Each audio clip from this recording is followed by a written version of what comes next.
இன்றைக்கு நம்முடைய கவனத்திற்கு மார்க் எழுதின சுவிசேஷம் 1ஆம் அதிகாரம் 23 இலிருந்து 27 வரை ஒரு விசை வாசிக்க கேட்கலாம். Let us read from Bible, Mark Gospel chapter 1 verse 23 to 27. அவர்களுடைய ஜெபாலயத்திலே அசுத்தாவியுள்ள ஒரு மனுஷன் இருந்தான். அவன், ஐயோ நசரேயனாகிய இயேசுவே, எங்களுக்கும் உமக்கும் என்ன? எங்களை கெடுக்கவா வந்தீர்? உம்மை இன்னார் என்று அறிவேன். நீ தேவனுடைய பரிசுத்தர் என்று சத்தமிட்டான். அதற்கு இயேசு, நீ பேசாமல் இவனை விட்டு புறப்பட்டு போ என்று அதை அதட்டினார். உடனே அந்த அசுத்தாவி அவனை அலக்களித்து மிகுந்த சத்தமிட்டு அவனை விட்டு போய்விட்டது. எல்லோரும் ஆச்சரியப்பட்டு, இது என்ன? இந்த புதிய உபதேசம் எப்படிப்பட்டது? இவர் அதிகாரத்தோட அசுத்தாவிகளுக்கு கட்டளையிடுகிறார், அவைகள் இவர்களுக்கு கீழ்ப்படுகிறது என்று தங்களுக்குள்ளே ஒருவரோடொருவர் சொல்லிக் கொண்டார்கள். And there was in the synagogue a man with an unclean spirit, and he cried out, saying, Let us alone, what have we to do with thee? Thou Jesus of Nazareth, art thou come to destroy us? I know thee who thou art, the Holy One of God. And Jesus rebuked him, saying, Hold thy peace, and come out of him. And when the unclean spirit had torn him, and cried with a loud voice, he came out of him. And they were all amazed in so much that they questioned among themselves, saying, What thing is this, and what new doctrine is this? For with authority commandeth he even the unclean spirits, and they do obey him. கர்த்தருடைய பரிசுத்த நாமத்துக்கு மகிமை உண்டாவதாக. May glory be to the name of the Lord. ஆண்டவராகிய இயேசு கிறிஸ்து இந்த உலகத்தில் இருந்த பொழுது நடந்ததான ஒரு சம்பவத்தை நாம் இப்பொழுது வாசிக்க கேட்டோம். And we have just now read one incident that took place when Jesus was alive on this earth. ஆண்டவராகிய இயேசு கிறிஸ்து இந்த உலகத்தில் இருந்த பொழுது அவர் போன இடங்களில் எல்லாம் அதிசயங்களையும் அற்புதங்களையும் மகத்தான செய்கைகளையும் செய்ததாக நாம் வேதத்திலே வாசிக்க முடியும். In the scripture we can read through and through when Jesus went about during his lifetime, he was doing forth many signs and wonders and performing miracles in his life. இங்கே ஜெப ஆலயத்திலே அவர் கடந்து போகிறார் என்று நாம் பார்க்கிறோம். Herein we see Jesus walking into the synagogue of Israel. அங்கே பலதரப்பட்ட ஜனங்கள் இருந்தார்கள். There were many people residing in synagogue. ஆனால் அவைகளுக்கு மத்தியிலே அவர்களுக்கு மத்தியில் ஒரு அசுத்தாவினால் தாக்கப்பட்ட ஒரு மனிதனும் அமர்ந்திருந்தான். In the midst of them there was an unclean spirit, a man possessed with the devil. அந்த ஆவி அவனுடைய வாழ்க்கையை சீரழித்துக் கொண்டிருந்தது. And this evil spirit was almost bringing his life to null and void. கொஞ்சம் கொஞ்சமாக அவனுடைய வாழ்க்கை நரகத்தை நோக்கி அது இழுக்கப்பட்டு கொண்டிருந்தது. Gradually this evil spirit was grabbing him within the hell. கர்த்தருடைய பரிசுத்த நாமத்துக்கு மகிமை உண்டாவதாக. Praise be to the name of the Lord. பிரியமானவர்களே, அன்றைக்கு மாத்திரமல்ல இன்றைக்கும் கூட ஒவ்வொரு மனிதர்களையும் விடுவிக்கும்படியாக ஆண்டவராகிய இயேசு கிறிஸ்து தன்னுடைய வல்லமையோடு அவர் செயல்பட்டு கொண்டிருக்கிறார். Not only on that day, even today Jesus Christ mightily working amongst the people in the world to set them free from every spirit. சுமார் 2000 ஆண்டுகளுக்கு முன்பாக அவர் மனித அவதாரத்தை எடுத்து இந்த பூமியிலே நன்மை செய்கிறவராக அவர் சுற்றி திரிந்தார். And he took the form of a man, and as a flesh incarnate of a man, he was doing good and walking about everywhere. எந்த இடத்திலே ஜனங்கள் பாதிக்கப்பட்டிருந்தார்களோ அந்த இடத்தை நோக்கி அவர் பயணப்பட்டு அந்த இடத்திலே அந்த பாதிப்பை நீக்கி அவர்களை விடுதலையாக்குகிறார். And he went to the people in the multitudes where they were seized with sickness and pain, and he was able to set them free. நேற்றும் இன்றும் என்று மாறாத தெய்வமாக அவர் இந்த மாலை வேளையிலும் நம்முடைய மத்தியிலே அவர் உலாவிக் கொண்டிருக்கிறார். And Jesus Christ is moving in our midst. He is unchanging God. He is the same yesterday, today and forever. வியாதிப்பட்ட ஒரு மனிதனை பார்த்து அவர் ஒரு வார்த்தை சொன்னால் அவன் சுகமாகி விடுவான். And if Jesus speaks one just word to a man seized with sickness, he shall be healed. வியாதிப்பட்ட ஒரு மனிதனை அவர் தொடுவாரானால் அவன் சுகமாகி விடுவான். And if Jesus could touch the body of a person, he shall be immediately healed from his ailment. அசுத்த ஆவியிலே பாதிக்கப்பட்ட மனிதனை பார்த்து அந்த அசுத்தாவியோடு பேசினால் அதை கடிந்து கொண்டால் அந்த ஆவி அவனை விட்டு உடனே அப்புறப்படுத்தப்படுகிறது. If a person has been seized with an unclean spirit, if Jesus meting out one word unto him, he shall be relieved of the pain. மரித்த மனிதனை பாடையிலே தூக்கி கொண்டு போகும் பொழுது அவர் பாடையை தொடுவாரானால் அந்த மரித்த மனிதன் எழும்பி உட்கார ஆரம்பித்தான். If there is a dead man, or in the life of Jesus there was a person carried bier, Jesus touched the bier and he was healed and brought alive. அது மாத்திரமல்ல, மரித்து 3 நாளான பின்பு அவன் அடக்கம் பண்ணி நாரி போன பின்பு கூட ஆண்டவராகிய இயேசு கிறிஸ்து அங்கே வருவாரானால் அவனுடைய வாழ்க்கையை மறுபடியும் ஒரு விசை திருப்பி கொடுக்கிறார். And if a person dies and also gets stinging even after 4 days, if Jesus walks to that village, he shall be able to bring him alive back. ஒவ்வொரு மனிதனுக்கும் ஒவ்வொரு பிரச்சனைகள் இருக்கிறது. Every man is limping with the problem. இந்த மாலை வேளையிலே ஆண்டவருடைய சன்னிதானத்திலே கடந்து வந்திருக்கிற உங்களுக்கும் கூட ஒவ்வொரு விதமான பிரச்சனைகள் இருக்கும். And as you come to the presence of the Lord, and you shall also have one of the problems in your life. ஆனால் இந்த பிரச்சனைகள் என்று சொல்லுகிறோமே, வாழ்க்கை சிக்கலாக இருக்கிறது, போராட்டமாக இருக்கிறது, வாழ்க்கையை எதிர்கொள்ள முடியவில்லை, இப்படி எல்லாம் நாம் சொல்லுகிறோமே, இதற்கு காரணம் என்ன? And so we say there are so many problems, ailments, sickness, pains in my life, and who is the author? What is the cause of all this sickness? ஒவ்வொரு மனிதனை நீங்கள் கேட்டு அவனை எழுப்பி கேட்டு கேள்வி கேட்டு பாருங்கள், ஒவ்வொரு காரியத்தையும் அவன் சொல்லிக்கொண்டே வருவான். If you ask one by one about his agony and pain, if you question him, he shall say, this is the reason by which I am limping. படித்தவன், படியாதவன், அறிவில்லாதவன், இல்லாவிட்டால் பாமரன், மற்ற ஜாதிகள், எந்த யாராக இருந்தாலும் அவனை தனியாக நீங்கள் கூப்பிட்டு கேட்டால் உடனடியாக அவனுடைய பிரச்சனைகளை அவன் அதிகமாக சொல்ல ஆரம்பிப்பான். Maybe he is a learned person, titled person, or he must be an illiterate, poor, pauper. Any person walking in any strata of the society, ask him a question, he shall say, this is my pain. ஏனென்றால் ஒவ்வொரு மனிதனுடைய வாழ்விலும் பல பிரச்சனைகள் அவனை எதிர்கொண்டே வருகிறது. Because the problems are always raging up against every man's life. ஒரு பிரச்சனை முடிந்த உடனே அடுத்த ஒரு பிரச்சனை அவனை சந்திக்க ஆரம்பிக்கிறது. When a person is putting a solution for one problem, then another problem comes forth in him. இது சாதாரண மனுஷர்களுக்கு மாத்திரமல்ல, தேவனுடைய பிள்ளைகளுக்கும் கூட இப்படிப்பட்ட போராட்டங்கள் இருந்து கொண்டே வருகிறது. Such trials, temptation not only attacks an ordinary person, even to the child of God. காரணம் ஆவிக்கு விரோதமாய் மாம்சமும் மாம்சத்துக்கு விரோதமாய் ஆவியும் ஒன்றுக்கு ஒன்று எதிரடையாக நியமிக்கப்பட்டிருக்கிறது. Because the soul is the spirit is always raging a battle almost with the flesh. பிரியமானவர்களே, இந்த மாலை வேளையிலே நீங்கள் கடந்து வந்திருக்கிறீர்கள், உங்களுடைய வாழ்க்கையிலும் கூட சில பிரச்சனைகள் இருக்கிறது.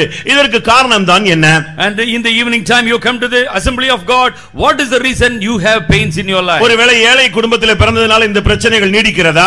Is it so that you are very poor, therefore you have this problem? சில ஜாதிகளிலே பிறந்ததனால இந்த போராட்டங்கள் நமக்கு வந்து கொண்டே இருக்கிறதா? Because our nativity are hailing from some of the castes of this world, therefore this. இல்லாவிட்டால் நாம் பிறந்த குடும்பங்கள் சரியில்லையா? Or else our families are not all right? இப்படி எல்லாம் நமக்குள்ளே பல விதமான கேள்விகள் எழும்பும்.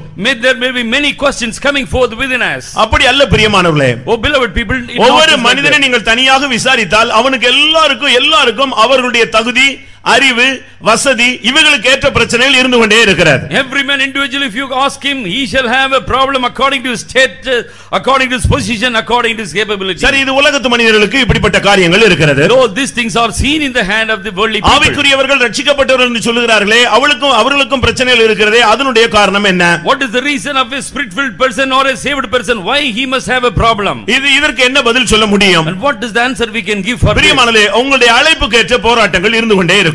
Oh beloved people, you shall have to wrestle according to your calling.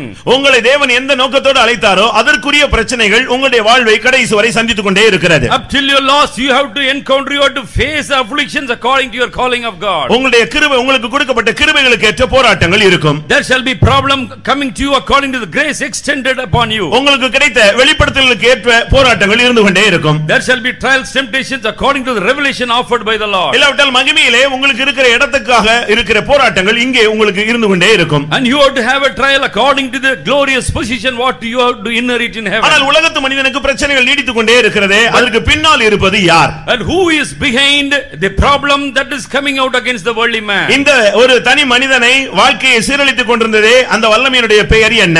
And what is the name of this particular force or enemy that was attacking this man in question? அவனுடைய பெயர் தான் அசுத்த ஆவி, இல்லாவிட்டால் சாத்தான் என்று அவன் வர்ணிக்கப்படுகிறான். And he has been described in the scripture as unclean spirit or else it's Satan. எந்த ஒரு வியாதிக்கும் பின்னாக, எந்த ஒரு பிரச்சனைகள், எந்த கலக்கத்துக்கும் பின்பாக, எந்த ஒரு சண்டைக்கும் பின்பாக ஒரு ஆவியினுடைய தாக்குதல் இருக்கிறது என்பதை நான் உங்களுக்கு வலியுறுத்தி சொல்கிறேன். And I emphasize one important point you onset, that behind every fighting, every problem, every wars in this world, there is be a evil force attacking. அது ஒரு தனி மனித வாழ்விலே இந்த தாக்குதல் எப்பொழுதும் இருந்து கொண்டே இருக்கிறது. In the individual's life, this attack is going to be forever. ஒருவேளை உங்களுக்கு மனைவி சரியில்லை என்று நீங்கள் சொல்லிக் கொண்டே இருப்பீர்கள். Maybe we are colloquially saying my wife is not right. குடும்பம் நல்லதில்லை என்று சொல்லிக் கொண்டே இருப்பீர்கள். Or else we may be saying my family is not good. எனக்கு வாய்த்த புருஷன் சரியில்லை என்று நீங்கள் ஒரு ரைம்ஸ் மாதிரி சொல்லிக் கொண்டே இருப்பீர்கள். You may be saying as a rhyme that my husband is not not good. என்னுடைய பெற்றோர்கள் நல்லவர்கள் இல்லை என்று நீங்கள் சொல்லலாம். You may ascribe this folly is because of my parenthood. அப்படி அல்ல பிரியமானவர்களே. Beloved people, it is not because. நீங்கள் உங்கள் மனைவியை குறை சொல்லுகிறதோ புருஷனை குறை சொல்லுகிறல்ல, இவர்களுக்கு பின்னாலே ஒரு ஆவி இருந்துதான் இந்த போராட்டத்தை வலியுறுத்தாது, அது வலுப்படுத்திக் கொண்டே வருகிறது. And it is not the mistake of a husband and wife, but an evil force is acting behind this all. ஏவாள் அந்த கனியை புசித்தால் அது ஒரு சாதாரண காரியம் போல தென்படும், ஆனால் பின்னால இருந்தது ஒரு வல்லமை. And Eve did eat a small ordinary fruit. It may be a casual thing for people to look at, but evil spirit. நீங்கள் வேதத்திலே ஆதியாகமத்திலிருந்து வெளிப்படுத்தல் வரை படித்து பாருங்கள், இந்த வல்லமை மறைமுகமாக வெளியரங்கமாக போராடிக் கொண்டே வருகிறது. And you can read, flick through pages from Genesis to Revelation, you can see Satan working even diabolically, or it is in open face. ரட்சிக்கப்படுவதற்கு முன்பாக ரகசியமாக அந்த வல்லமை போராடுகிறது, ரட்சிக்கப்பட்ட பின்பு ஒரு மனிதனோடு வெளியரங்கமாக அது போராடுகிறது. And before our salvation, the evil force was working in a deceptible manner, but now as an open face it comes forward as we are got saved. இந்த அசுத்தாவியுள்ள ஒரு மனிதன் அவன் ஜெப ஆலயத்திலே இருந்து கொண்டிருந்தான். But the man with unclean spirit, he was seen in the temple of God. அவன் ஜெப கூட்டத்திலே தான் இருந்தான். And he was of course in a synagogue for prayer. ஆனால் அந்த ஆவியை யாருமே மேற்கொள்ள முடியவில்லை. But there was nobody to offer him a deliverance. ஏனென்றால் பிரியமானவர்களே, பிசாசை வைத்து பிசாசை மேற்கொள்ள இயலாது. Because you cannot prevail against the devil by the power of a devil. ஒரு இடத்திலே ஒரு சகோதரி ஒரு அந்நிய வல்லமையினாலே தாக்கப்பட்டு அந்த குடும்பம் சீரழிந்து கொண்டிருந்தது. In one particular place, one sister was seized with devil and she was attacked by the devil. அதே குடும்பத்திலே அவர்களும் கூட விக்கிரகத்தை வணங்குகிறவர்கள் தான். But that family people, they were idol worshippers.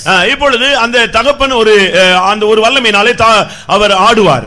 And the father shall be moving or shaking with the spirit. அவர் ஒரு பூஜை செய்து கொண்டிருந்தார். And he was mutting something. பாதிக்கப்பட்ட அந்த பெண்ணையும் அவருடைய மகள்தான் அவளையும் அதே இடத்திலே கொண்டு வந்து நிறுத்தினார்கள். And they brought the daughter who was seized with this devil and it brought before him as he was enchanting. இப்பொழுது இவரும் ஆடினார், மகளும் ஆடினாள். Now the enchantment or this was upon him, and this evil sport was upon the father. ரெண்டு பேருமே இப்பொழுது அந்த சக்திகளிலே ஆட ஆரம்பித்தார்கள். And both the people were shaking or dancing because of the evil spirit. இப்பொழுது தகப்பனுக்குள்ள இருக்கிற ஆவி மகளோடு இருக்கிற ஆவியை பார்த்து நீ வெளியே போறியா இல்லையான்னு கேட்டாரு. Now the father spirit asked the daughter whether you are going to go away from here. அப்பொழுது மகளுக்குள்ள இருந்த ஆவி பேச ஆரம்பித்தது. The spirit from the daughter spake to him. நீ என்னை ஒண்ணுமே பண்ண முடியாது, நீ யாரோ அதே ஆள் தான் நானும் இங்க உள்ள உட்கார்ந்து இருக்கிறேன்னு சொன்னார். The spirit that was in the daughter said back that what spirit you are and I have the same spirit, you cannot drive me out. நீ ஒரு ஆவின்னு சொல்றியே, ஒரு வல்லமைன்னு சொல்றியே, அதே சக்தி தான் நானும். நீயும் சக்தி நானும் சக்தினோனே அந்த ஆவி அப்படியே ஆஃப் ஆகி போய்விட்டார். And that spirit, father spirit, also had the similar spirit in the daughter, therefore he could not do anything to the daughter. இப்பொழுது அவர்களுக்கு அந்த ஆவியை எப்படி மேற்கொள்ள வேண்டும் தெரியவில்லை. And they do not know the escape route has to have the deliverance. உடனே அந்த கூட்டத்தில் இருந்த ஒரு ஆள் அப்படியானால் நீ எங்க போனால் சரியாவா என்று கேள்வி கேட்டார். But in the group one person asked, if we go to which place you shall have a deliverance. அது உடனே என்ன செய்து தெரியுமா, நம்முடைய ஃபெய்த்தம் அட்ரஸ் சொல்ல ஆரம்பித்தது. The devil prompted the faithom address. உடனே நம்முடைய ஃபெய்த்தம் அட்ரஸ் சொல்லி இங்க போனாதான் இத என்னைய மேற்கொள்றதுக்கு பவர் அங்க தான் இருக்குன்னு சொன்னது. And that daughter said with the evil force, if I go to that place I shall be relieved of my pain. பிரியமானவர்களே, இந்த பிசாசின் அரிய கிரியைகளை அழிக்கும்படியாகத்தான் ஆண்டவராகிய இயேசு தேவகுமாரனாக இந்த பூமியிலே வெளிப்பட்டார். And Jesus was revealed as the son of man to destroy the works of this devil. இந்த வல்லமையை முறியடிக்கும்படியாகத்தான் அவர் சிலுவையிலே அவர் தன்னுடைய சொந்த இரத்தத்தை சிந்தினார். And in order to destroy the power of the demon only he shed his blood on the cross. சிலுவை மரணம் என்பது தோல்வி அல்ல, அது வெற்றியின் சின்னமாக இருக்கிறது. The death on the cross is not a defeat but is a sign of victory for all. கொலோசியருக்கு எழுதும் பொழுது அவர் சொல்லுகிறார், அவர் சிலுவையிலே வெற்றி சிறந்தார் என்று சொல்லி இருக்கிறார். Writing in a letter to Colossians, he says it is a victory. அருமையானவர்களே, சிலுவை மரணம் என்பது தோல்வி அல்ல, அது மனுக்குலத்துக்காக இயேசு தன்னுடைய ஜீவனை கொடுத்தது, அது ஒரு வெற்றியின் அடையாளம். And it is not a defeat that the record for Jesus on the cross, it was a sign of victory for all human beings. அதனால தான் முதலாம் யோவானிலே யோவான் சொல்லும் பொழுது பிசாசின் கிரியைகளை அழிக்கும்படியாக தேவகுமாரன் வெளிப்பட்டார் என்று சொல்லுகிறார். John the apostle in 1 John he writes, therefore the son of man was revealed to destroy the works of the devil. முதலாவது நாம் இந்த சாத்தானுடைய காரியங்களை நாம் புரிந்து கொள்ள வேண்டும். Firstly we must listen and know what is the activity of this unclean spirit. அவனுக்கு இந்த உலகத்திலே பலவிதமான பெயர்கள் கொடுக்கப்பட்டிருக்கிறது. And very many names have been attributed for this evil spirit. இல்லாவிட்டால் வேதத்திலே அவனுக்கு பலவிதமான பெயர்கள் சுட்டிக்காட்டப்பட்டிருக்கிறது. Or there are many other names given in the Bible concerning the devil. பழைய ஏற்பாட்டில் இந்த சாத்தானுடைய கிரியைகளை தந்திரங்களை ஜனங்கள் அவர்கள் புரியாமல் விழுந்து கொண்டே வந்தார்கள். Old Testament time people were just falling prey for the devil because they were not knowing about ஆனால் புதிய ஏற்பாட்டிலே வந்த பின்பு பரிசுத்த ஆவியை பெற்ற பின்பு அப்போஸ்தலனாகிய பவுல் பேசுகிறார், பிசாசின் தந்திரங்களை நீங்கள் அறியாதவர்கள் அல்லவே என்று சொல்லுகிறார். When the New Testament age, when Saint Paul was received the Holy Spirit, he says, you have not ignorance upon the vices of the devil. ஒரு இடத்திலே அவன் பிசாசு என்று அழைக்கப்படுகிறான். In one place this unclean spirit is called devil. ஒரு இடத்திலே சாத்தான் என்று அழைக்கப்படுகிறான். In another person he is been ascribed as ஒரு இடத்திலே அவன் சத்துரு என்று அழைக்கப்படுகிறான். In another place he is been called as an enemy. ஒரு இடத்திலே அவன் பொல்லாங்கன் என்று அழைக்கப்படுகிறான். In another place this person is called as a wicked person. ஒரு இடத்திலே அவன் சோதனைக்காரன் என்று அழைக்கப்படுகிறான். In another person he was named as a person tempter. இன்னொரு இடத்திலே அவன் பொய்யன் என்று அழைக்கப்படுகிறான். Another person the devil is called a liar. ஒரு இடத்திலே அசுத்த ஆவி என்று அழைக்கப்படுகிறான். One place it is called unclean spirit. ஒரு இடத்திலே இப்பிரபஞ்சத்தின் அந்தகார லோகாதிபதி என்று அழைக்கப்படுகிறான். And in one place he is called the prince of the world or of the darkness. அதே இடத்திலே வான மண்டலங்களில் உள்ள பொல்லாத ஆவிகளின் சேனைகள் என்று அழைக்கப்படுகிறான். Another person he has been called the host that is working in the high places. பிரியமானவர்களே, இன்றைக்கு உலகத்திலே பிசாசு என்று சொன்ன உடனே ஜனங்கள் பயந்து போய் விடுகிறார்கள். Today generally when people say devil means all are afraid of. உலகம் பலவிதமான வல்லமைகளோடு எதிர்த்து போராடுகிறது, ஆனால் பிசாசோடு அவைகள் எதிர்த்து போராடுகிறதில்லை. The world is having so many problems, they are battling but not against this devil. நாம் ஒரு கூட்டத்தார் தான் பிசாசை எதிர்த்து நாம் போராடுகிறோம். Only one group, we are only people waging a battle against devil. பிரியமானவர்களே, உங்களுடைய வாழ்க்கையிலே இந்த நான் சில வசனங்களை வைக்கிறேன், அப்பொழுது உங்களுடைய வாழ்க்கையிலே இந்த தாக்குதல் இருக்கிறதா என்பதை நீங்கள் சிந்தித்து பாருங்கள். I am going to place before you divine verses. You meditate in your life whether you have this problem of the devil. அன்றை எத்தனையோ வருடம் அந்த அசுத்த ஆவியினால் அந்த மனிதனுடைய வாழ்க்கை சீர்குலைந்து போயிருந்தது.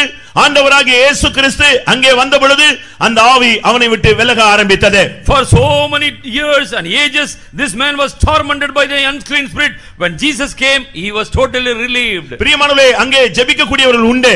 And there were people to pray in the synagogue. ஏனென்றால் அது ஒரு ஜெப ஆலயம். Because this is synagogue for prayer. அந்த இடத்துல ஜெப வீரர்கள் உண்டு. And there will be prayer warriors. ஜெப ஆலய தலைவன் உண்டு. There shall be a leader of அந்த நேரத்திலே சரியாக ஜெபம் நடந்து கொண்டே இருந்தது. The correct time, according to time, there shall be prayers. ஆனால் இந்த அசுத்த ஆவியை அவர்களாலே மேற்கொள்ள முடியாமல் அவர்கள் ஜெபித்துக் கொண்டே வந்தார்கள். But they were continually praying but not able to prevail against this unclean spirit. ஆனால் ஆண்டவர் அவனுடைய நிர்பந்தமான நிலவரத்தை அறிந்து அதே ஜெப ஆலயத்துக்கு இயேசு கடந்து வந்தார். But knowing the despicable state of this man, Jesus walked into the synagogue on that day. அருமையானவர்களே, உங்களுடைய வாழ்க்கையிலும் கூட சில போராட்டங்கள், சில பிரச்சனைகள், மறைமுகமான தாக்குதல்கள் இருந்து கொண்டே வரலாம். Even in your life you will have some problems within you, hidden deep in you against your life. இவைகளுக்கு காரணம் தெரியாமல் நீங்கள் ஓடிக்கொண்டே இருக்கலாம். You may be walking hither thither not knowing what is the reason behind. நீங்கள் ஒருவேளை ஜெப உதவியை கூட நாடி இருக்கலாம். You must have besought people for even praying help. ஆனாலும் கூட உங்களுடைய வாழ்க்கையிலே மாற்றங்கள் இதுவரை நடந்திருக்காமல் இருக்கும்.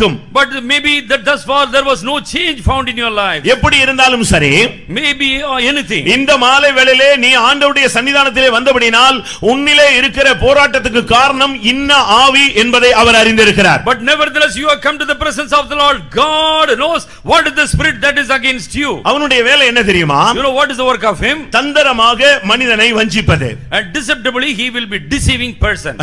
ஏதேன் தோட்டத்திலே முதலாவது ஒரு பிரசங்கம் அருளப்பட்டது. And there was a sermon offered by the devil in the garden of Eden. அது என்ன பிரசங்கம்? You know what was the sermon? இந்த கனியை புசிக்கும் நாளில் நீ சாகவே சாவாய். On the day you shall eat this fruit, that day you shall die. இந்த பிரசங்கம் கொஞ்சம் டஃப்பான ஒரு பிரசங்கம் தான். It was a hardcore message given by God. அன்புள்ள தேவனிடத்திலிருந்து இப்படி ஒரு கடினமான உபதேசத்தை அவர்கள் எதிர்பார்க்கவில்லை. But these people did not expect such a hard doctrine coming from loving God. ஆனால் திடீரென்று அடுத்த ஒரு பிரசங்கம் அந்த இடத்திலே கிடைத்தது. The very same garden there was another message given to them. என்ன கிடைத்தது? What was that message? இந்த கனியை புசிக்கும் நாளில் நீங்கள் தேவர்களைப் போல மாறுவீர்கள். On the day you shall eat this fruit, you shall become like angels. மனிதனுக்கு அன்றைக்கு மாத்திரமல்ல, இன்றைக்கும் கூட இப்படிப்பட்ட ஆசீர்வாதமான பிரசங்கங்கள் தான் விருப்பமாக இருக்கிறது. Man is longing after such goodly sermons even to hear even today. ஜீவியத்தை பாதுகாக்கிற கடினமான உபதேசங்கள் இன்றைக்கு ஜனங்களுக்கு ஏற்றுக்கொள்ள முடியாமல் போய்விடுகிறது. People unable to take or digest hard doctrinal truths for their betterment. யோவான் 6ஆம் அதிகாரம் 60ஆம் வசனத்திலே இயேசு கிறிஸ்து பேசின உபதேசத்தை கேட்டு இது கடினமான உபதேசம், யார் இதை பின்பற்ற முடியும் என்று சொல்லி ஒரு கூட்டம் பின்வாங்கி போனதாக யோவான் 6:66 நாம் பார்க்க முடியும். In John 6:66 we see Jesus when he gave the doctrine, many people have backslid and gone from him because of the hard doctrine and postulated by him. பிரியமானவர்களே, அவனுடைய வேலை தந்திரமான ஒரு போதகம். And his doctrinal truth will be very deceptive. நான் கூட இப்பொழுது பிரசங்கம் பண்ணி கொண்டிருக்கிறேன். I am also giving a message now. இந்த நான் சொல்லுகிற இந்த அசுத்த ஆவி உனக்குள்ளே அதிகமாக ஆளுகை செய்யுமானால் இந்த பிரசங்கத்துக்கு மாறான ஒரு கருத்தை உனக்குள்ளே சொல்லிக் கொண்டே இருக்கும். If the evil spirit or unclean spirit is working within you, it shall be giving another message to you against my sermon. இல்லாவிட்டால் இந்த பிரசங்கம் உனக்குரியது அல்ல என்று சொல்லி உன்னை மறுபடியும் அதே கட்டுக்குள் வைக்க அது முயற்சி எடுக்கும். Or it shall try to keep you in its drag so that you will not be coming for cleaning. அவனுடைய வேலை உன்னை வஞ்சிப்பதே. And deceptible is his work. அடுத்து அவனுடைய வேலை உன்னை குற்றம் சாட்டுவதே. And second work of him is to accuse you. அடுத்து உனக்கு பொய்யான காரியங்களை போதிப்பதே. Or it shall give you the lies after lies. இல்லாவிட்டால் உன்னை பொய்யனாக மாற்றுவதே. Or else to make you as a liar. அடுத்து அவன் கொலைபாதகன் என்று சொல்லப்பட்டிருக்கிறது. Nextly he is being told he is a murderer. நேசிக்க விடாமல் மற்றவர்களை நேசிக்க விடாமல் தடுப்பது இந்த ஆவியினுடைய பிரதானமான ஒரு வேலை. The prime work of the spirit that we cannot love any person but we have to hate every man.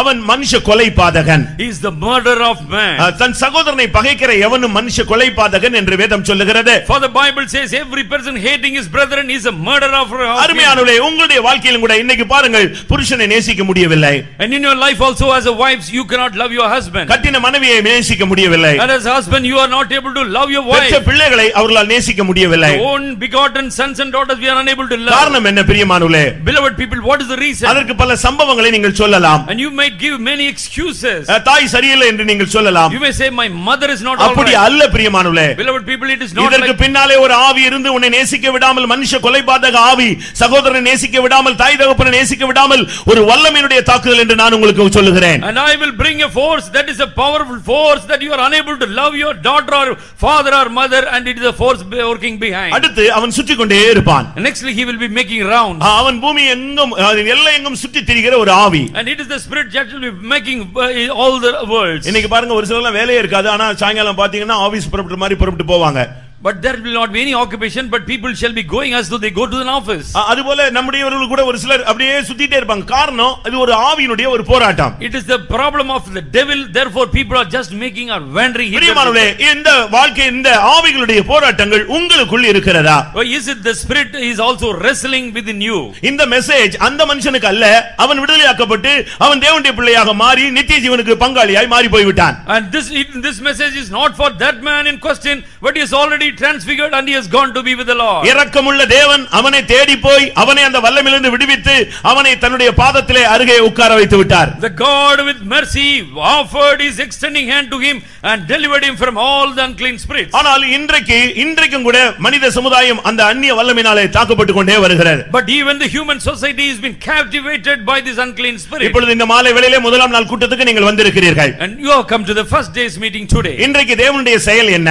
And what is the operation of the Lord today? அவர் இன்றைக்கு உங்களோடு போராடுகிற, உங்களுடைய வாழ்க்கையிலே போராடுகிற அசுத்த ஆவிகளுக்கு கட்டளையிட போகிறார். And today God is going to command a spirit that is against you as unclean spirit. அதைத்தான் அந்த ஜனங்கள் சொன்னார்கள் 27ஆம் வசனத்திலே, இவர் அசுத்த ஆவிகளுக்கும் கட்டளையிடுகிறாரே, அவைகள் இவருக்கு கீழ்ப்படிகிறதே, இது என்ன புதிய உபதேசம் என்று சொன்னார்கள். And therefore all the people they were amazed this saying, and what doctrine he is bringing forth, even the devil or the evil forces obeying him. உன்னுடைய வாழ்க்கையிலே மறைமுகமாகவோ வெளியரங்கமாகவோ போராடி கொண்டிருக்கிற அசுத்த ஆவியின் வல்லமைகளை பார்த்து உன்னுடைய வாழ்வில் இருந்து அப்புறப்படுத்தும்படியாக அவர் அதிகாரத்தோடும் கட்டளையோடும் இந்த மாலை வேளையிலே கடந்து வந்திருக்கிறார். And today evening God has come with authority and power to dispel all the evil force that is attacking you even today. அது எந்த சக்தியாக இருந்தாலும் சரி, maybe that is any type of power, அது சாதாரண வல்லமையா இருந்தாலும் சரி, மிகப்பெரிய சக்தியாக இருந்தாலும் சரி, maybe it is an ordinary petty power or great power, அது ஒரு செய்வனை சக்தியாக இருக்கலாம், maybe it is an enchantment, ஒரு மந்திரத்தின் வல்லமையாக இருக்கலாம், maybe it is a witchcraft, இல்லாவிட்டால் ஒரு சாதாரண ஒரு பயத்தின் மூலமாக வந்த ஒரு தாக்குதலாக இருக்கலாம், or it may be attacked because of the fear in you, இல்லாவிட்டால் தலைமுறையாக சாபத்தின் மூலமாக வந்த ஒரு போராட்டமாக இருக்கலாம், maybe wrestling in you because of the curses that befell you in generation, என்றைக்கோ நீ செய்த ஒரு தவறின் மூலமாக ஒரு தாக்குதலாக இருக்கலாம், maybe attack coming to you because of your evil deed one day. எந்த அந்நிய சக்தியாக இருந்தாலும் அசுத்த ஆவியாக இருந்தாலும் இன்றைக்கு நீங்கள் விசுவாசித்தால் தேவன் அதிகாரமும் கட்டளையும் இந்த கூட்டத்துக்கு வந்திருக்கிறார். And maybe any type of curses we are within in, but God has come with authority and commandment here to give you relief. அசுத்த ஆவிகளுக்கு அவர் கட்டளை கொடுக்கும்படியாக கடந்து வந்திருக்கிறார் என்று நான் விசுவாசிக்கிறேன் என்று சொல்லுகிறவர்கள் கரங்களை உயர்த்தி ஒரு அல்லேலூயா சொல்லுங்கள் பார்க்கலாம். இன்றைக்கு இந்த கூட்டத்திலே நீ கால் எடுத்து வைத்தபடினால் உன்னுடைய வாழ்விலே போராடி கொண்டிருக்கிற அசுத்த ஆவிக்கு அவர் கட்டளையோடு வந்திருக்கிறார். ஏனென்றால் அவர் அந்த வல்லமையின் தலையை நசுக்கினவர். And because he has come with authority and commandment to drive out the evil force, because he has come with that power always. பிரியமானவர்களே, உங்களுடைய வாழ்க்கையிலே இந்த வல்லமையினுடைய தாக்குதல் இருக்கிறதா? And is it so that you have such a wrestling within your life? நீங்கள் பாருங்கள், முந்தைய நாட்களிலே பிசாசு பிடித்தால் ஆடுவார்கள். In former days, when a person sees with devil, they shall be shaking. இப்பொழுது கொஞ்சவர் தான் ஆடுறாங்க. But some people are shaking too. ஏனென்றால் அது இப்பொழுது தன்னுடைய செயலை மாற்றி கொண்டு விட்டது. ஆடினால் கண்டுபிடித்து விடுகிறார்கள் என்று சொல்லி இப்ப ஆடுறதே கிடையாது. But the devil is not shaking its head because people will identify. அதுபோல ஆடுகிற ஆவியை சீக்கிரமா துரத்தலாம். ஆடாத ஆவியை தான் துரத்துறது கஷ்டமான ஒரு காரியம். It is a very easy to drive out devil which is shaking, but a person is talkingly quiet, you cannot drive him out easily. இப்பொழுது கூட சரியான ஒரு தேவ சமூகம் நம்முடைய மத்தியில் வருமானால் அநேகர் ஆட ஆரம்பிப்பார்கள். But if a good presence of the Lord is found in our midst, many shall be shaking. அநேக தங்களை விசுவாசிகள் என்று வெளியே சொல்லிக் கொள்கிறார்கள். அவர்களுக்குள்ள கூட சில போராட்டங்கள் இருப்பது அவர்களுக்கு தெரியாது. And people are, maybe they are calling themselves believers, there shall be some problem within them, they will not know. ஒரு சகோதரியுடைய வாழ்க்கையில ஒரு சின்ன போராட்டம் இருந்து கொண்டே இருந்தது. One brother had one problem, சகோதரி, one sister had a problem. அவர்களை கொண்டு போய் பாஸ்டர்ட்ட விட்டு பொழுது, ஒரு பெரிய பாஸ்டர்ட்ட விட்டு பொழுது, and when she was taken to a big pastor, அப்பொழுதுதான் அவர் கண்டுபிடித்தார் இது ஒரு அசுத்த ஆவி என்று கண்டுபிடித்தார். the pastor able to sense and find out that is a evil spirit. நீ இந்த சபைக்கு எத்தனை வருஷமானது என்று கேட்டார். And pastor asked that lady, how long you have visited our church? நான் 27 வருடமாக இந்த சபைக்கு வருகிறேன் சொன்னார். I said, I am a member in the church for 27 years. யாருமே உன்னை கண்டே பிடிக்கவில்லையான்னு கேட்டார். And nobody is to identify you. நான் காத்திருந்துட்டு போவேன், கொஞ்சம் அடக்கி வாசித்துக் கொள்வேன். I will go to the tearing meeting, I shall get the infilling and I just go back. அப்ப எப்படி உன்னை கண்டுபிடிக்கலன்னு சொன்னா நானும் அந்நிய பாஷை பேசுவேன்ல அப்படினு சொல்லாது. And she said that nobody can find me out because I will also speak some words. நானும் ஏதாவது ஒரு அந்நிய பாஷை பேசுவேன், எனக்கு அபிஷேகம் நினைச்சிட்டு அவங்க விட்டுட்டாங்க என்னைய. But I shall be speaking something in the tongues and they shall leave me free. இதுதான் இன்னைக்கு அநேகருக்குள்ள இருக்குன்னு நான் நினைக்கிறேன். And I think this many of us shall have. ஏனென்றால் ஸ்வாவங்கள், அபிஷேகம் என்பது அவனுடைய ஸ்வாவத்தை மாற்றக்கூடிய ஒரு சக்தி. அது நடைபெறாமல் இருந்தால் அவனுக்குள்ள இருப்பது வேற ஒரு ஆவி. Suppose by the anointing of the Holy Spirit, if my character is not getting modeled, that means evil force is still in me. அந்த ஸ்வாவம் மாறாத பட்சத்தில் அவனுக்குள்ள இருந்து அவன் அந்நிய பாஷை பேசுகிறான் என்றால் அது இன்னொரு வல்லமை என்பதை நீங்கள் புரிந்து கொள்ள வேண்டும். Suppose his character or his trait is not getting changed, means there is another force operating within him. கர்த்தருடைய பரிசுத்த நாமத்துக்கு மகிமை உண்டாவதாக. Glory be to God's holy name. நான் இந்த வல்லமையினுடைய பாதிப்புகளை உங்களுக்கு சொல்ல விரும்புகிறேன். And I will describe what are the pains that comes to the person who is seized. இப்ப பிசாசு பிடிச்சவங்க எல்லாம் கை வைத்துங்க அப்படினா எத்தனை பேர் கை வைத்துவீங்க? How many of us will raise your hand if I am asking how many have the devil in us? அது வந்து அபசகுணமான ஒரு கேள்வி அது. But that is a very நாங்க கூட்டத்துக்கு வந்திருக்கோம், என்னைய போய் பிசாசு பிடிச்சவங்க எல்லாம் கை வைத்துனா அப்ப வந்திருக்கவங்க எல்லாம் பிசாசு பிடிச்சவனான்னு கேப்பீங்க. And you will ask that if you have come to the meeting to worship the Lord and if you say demon possessed mean how can we raise? நான் ஒரு 10-15 வசனம் வைக்கிறேன், அதுக்கு பிறகு பாத்துங்க நீங்க எல்லாரும் ஒழுங்கா கை வைத்துவீங்க. But if I place 15 questions before you, then you shall raise your. உங்களுக்கு முன்பாக வைத்து விட்டு திரும்ப கேட்கும் பொழுது ஆட்டோமேட்டிக்கா உங்க கை வந்துரும். பிசாசு இல்ல, நீங்களே வைத்திருவீங்க. And suppose I will place 15 God's word to you, that you shall see automatically this spirit is within me. நம்மில் அநேகருக்கு அவனுடைய செயல்கள் புரியவில்லை. Many of us are not knowing what are our deeds are. நாம் எப்படி ஏன் இப்படி பேசணும்னு நமக்கு அநேகருக்கு பேசனதே தெரியல. ஏதோ பேசிட்டேன்னு சொல்றமே, இதுதான் பின்னால உள்ள ஒரு வல்லமை. And evil force is within us hiding, means we do not know how we have coughed out this word. இதுவரைக்கும் இப்ப பிசாசு பிடிச்சவங்க கை வைத்து சொன்னா வைத்த முடியாது. ஆனா நான் சொல்றேன், இதுவரைக்கும் தேவனுடைய வார்த்தைகளை நான் ஒண்ணு கூட மீறல, அப்படியே நான் ஃபாலோ பண்றேன்னு யாராவது சொல்றீங்கன்னு சொல்ல முடியுமா? Can any of you say that I am implicitly obeying absolutely God's word? அப்படி சொல்லலனாலே அது அங்க இன்னொரு வார்த்தைக்கு நீங்க கீழ்ப்படிந்து விட்டீர்கள் என்று அர்த்தம். And suppose if you say like that you are disobedient for some other word. இன்னொரு வல்லமை உன்னோடு போராடி தேவனுடைய கட்டளைகளுக்கு கீழ்ப்படிய விடாமல் உன்னை தடுக்கிறது. One evil force is working against you, you are not able to be in obedience to the commandment of God. அன்றைக்கு சர்ப்பம் பேசினது. That day serpent spake to the Eve. ஆனால் இன்றைக்கு சர்ப்பம் பேசுகிறது இல்ல, உன்னுடைய அறிவே உன்னை பேசி உன்னை தாறுமாறாக இழுத்து கொண்டு போகிறது. But you today not a serpent, but your wisdom speaks to you and taking it to உன்னுடைய பழக்க வழக்கங்களே உன்னை இழுத்து கொண்டு போய் விடுகிறது. Your habit, your tradition take you elsewhere. உன்னுடைய அனுபவமே உன்னை வெளியே கொண்டு போய் விடுகிறது. Your experience is carrying you far away. இவைகளுக்கு உள்ளே ஒரு வல்லமை வந்து விடுகிறது. But within you there is another force operating within you. Eden தோட்டத்தினுடைய விழுகையே கட்டளையை மீறினது பாவம் என்றுதான் ஆண்டவர் சொல்கிறார். The God said that you transgressed the commandment of the Lord, that was the sin of Adam and Eve. என்றைக்கு ஒரு தேவனுடைய பிள்ளை இல்லாவிட்டால் ஒரு அந்நிய மனிதன் ஒரு பிரமாணத்தை மீறுகிறானோ அது அவனுக்கு பாவம். அப்படியானால் அந்த பாவத்தை செய்ய வைத்தது ஒரு அந்நிய சக்தி. And if the day a person says I have transgressed the commandment of the Lord, that means it implies Twice an evil force worked him so that he is in disobedience. முதலாம் Samuel 16ஆம் அதிகாரம் 14ஆம் வசனத்திலே சவுல் அபிஷேகமும் பெற்றிருந்தான், அசுத்தாவினுடைய தாக்குதலிலும் அவன் காணப்பட்டுக் கொண்டிருந்தான். And first Samuel 16 chapter 14th verse said Saul was anointed by God and nevertheless he had the evil spirit on him.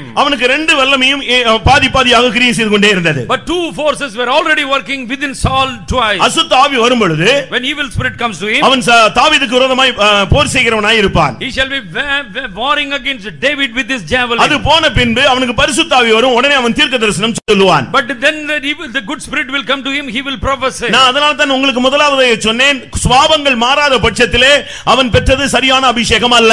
Therefore a person character is not changed, he has not received correct spirit in him. இந்த வல்லமை வரும் பொழுது when the evil force comes, முதலாவது உன்னுடைய வாழ்விலே ஒரு பலவீனத்தை உனக்குள்ளே உண்டு பண்ணி விடுகிறது. firstly it brings about infirmity within. முதலாவது நீ ஒரு பலவீனனாய் மாறுகிறாய். firstly you shall be a weak person. அதை நீங்கள் சரியான விதத்திலே புரிந்து கொள்ள வேண்டியது அவசியம். and you must mark and understand this. இன்னைக்கு अनेகருக்கு அது சரியான விதத்திலே தெரிகிறது இல்லை. but many people are failing to understand this. லூக்கா 13ஆம் அதிகாரம் 11ஆம் வசனத்தை பார்க்கும் பொழுது Luke 13 chapter 14th verse, அங்க என்ன சொல்லப்பட்டிருக்கிறது? what has been told? ஒரு பெண் பலவீனத்தின் ஆவியினாலே தாக்கப்பட்டிருந்தாள். and one woman was seized with the spirit of அந்த பலவீனத்தை வேதம் ஆவி என்று தான் சொல்லுகிறது. but the spirit of infirmity is being told as a spirit on her. அவளும் கூட தேவாலயத்தில் தான் காணப்பட்டாள், ஜெபாலயத்தில் தான் காணப்பட்டாள். the woman in question also, she was in the temple of God. ஆனால் இந்த ஆவியினுடைய தாக்குதல் தான் அவளுடைய வாழ்வை ஒன்றுமில்லாமல் ஆக்கி வைத்திருந்தது என்று யாருக்கும் தெரியாது. but all the people in Sennacherib, they were not knowing the evil force was only giving her infirmities. உங்களுக்கு இந்த சத்தியம் புரிகிறதா? and whether you are able to understand, அவள் 18 வருடமாக நிமிர முடியாமல் காணப்பட்டாள். and she was bowed down for 18 long years. 18 வருஷமாக அந்த பெண் கூனியாகவே காணப்பட்டுக் கொண்டிருந்தாள். she was a crooked woman for 18 long years. ஆனால் தேவ சமூகத்துக்கு வந்து கொண்டே இருந்தாள். nevertheless she was visiting to the synagogue. எல்லாரும் அவளுக்காக ஜெபித்தார்கள். all the people must have prayed for her. எல்லாருடைய அறிக்கை என்ன? what was the conviction of all? இது அவளுடைய சரீர பலவீனம். this is the infirmity of this woman. அந்த எலும்புல அவளுக்கு ஸ்ட்ரெngth இல்ல. no strength in the bones. இப்படி தான் அங்க எல்லாரும் பிரசங்கம் பண்ணி கொண்டிருந்தார்கள். and there was a sermon given by one and all. ஆனால் இயேசு கிறிஸ்து அன்றைக்கு அந்த ஜெபாலயத்துக்கு வந்த பொழுது, but that day when Jesus came to the temple, அப்பொழுதுதான் தெரிந்தது அவளுக்கு பின்னால இருந்தது ஒரு சாதாரண பலவீனம் அல்ல, ஒரு ஆவி என்பதை இயேசு அறிந்தார். Jesus was able to perceive that is not an infirmity but evil spirit was working within her. இன்னைக்கு ஊழியர்களானாலும் விசுவாசிகளானாலும் ஒரு சில காரியங்களை செய்ய முடியாத பட்சத்தில் சொல்லக்கூடிய வார்த்தை அது என்னுடைய வீக்னஸ் என்று சொல்லுகிறோம். today maybe we are workers or believers, we say I may not unable to perform, means it is my weakness. அது அந்த அர்த்தம் என்னன்னா எனக்குள்ள இருக்கிற ஒரு ஆவியினுடைய தாக்குதல் என்று நாம் ஒத்துக்கொள்கிறோம். but we are acknowledging that a evil spirit is working within me. இன்றைக்கு நம்மில் எத்தனை பேருக்கு பலவீனம் என்ற வார்த்தை சொல்லுகிறோமோ அந்த இடங்களில் எல்லாம் அது ஒரு ஆவியினுடைய போராட்டம் என்பதை நீங்கள் விளங்கிக் கொள்ள வேண்டும். and whenever we say infirmity within me, that day you must acknowledge and say a evil spirit is working in me. லூக்கா 14ஆம் அதிகாரத்தில் நான் பார்க்கும் பொழுது Luke 14 chapter, அங்கே என்ன சொல்லப்பட்டிருக்கிறது? what has been told? சாத்தான் அவளை கட்டி வைத்திருந்தான். Satan bound her. லூக்கா 13ஆம் அதிகாரம் 18ஆம் வசனத்திலே and 18 அங்கே 16ஆம் வசனத்திலே 16th verse, சாத்தான் 18 வருஷமாய் அவளை கட்டி வைத்திருந்தான். and Satan bound her for 18 long years. இது எலும்புகளில் உள்ள பலவீனம் அல்ல பிரியமானவர்களே, அசுத்தாவினுடைய பலவீனம் என்பதை நீங்கள் புரிந்து கொள்ள வேண்டும். beloved people, not infirmity or weakness within the bone but the spirit was operating. அந்த பலவீனம் தான் அவளை உட்கார முடியாமல், அவளை நிமிர்ந்து நிற்க வைக்க முடியாமல் பல விதங்களிலே அவளை வேதனைப்படுத்திக் கொண்டிருந்தது. and this infirmity as a spirit only made her to be bowed down, she was unable to be seated upright. அவளால் சரியாக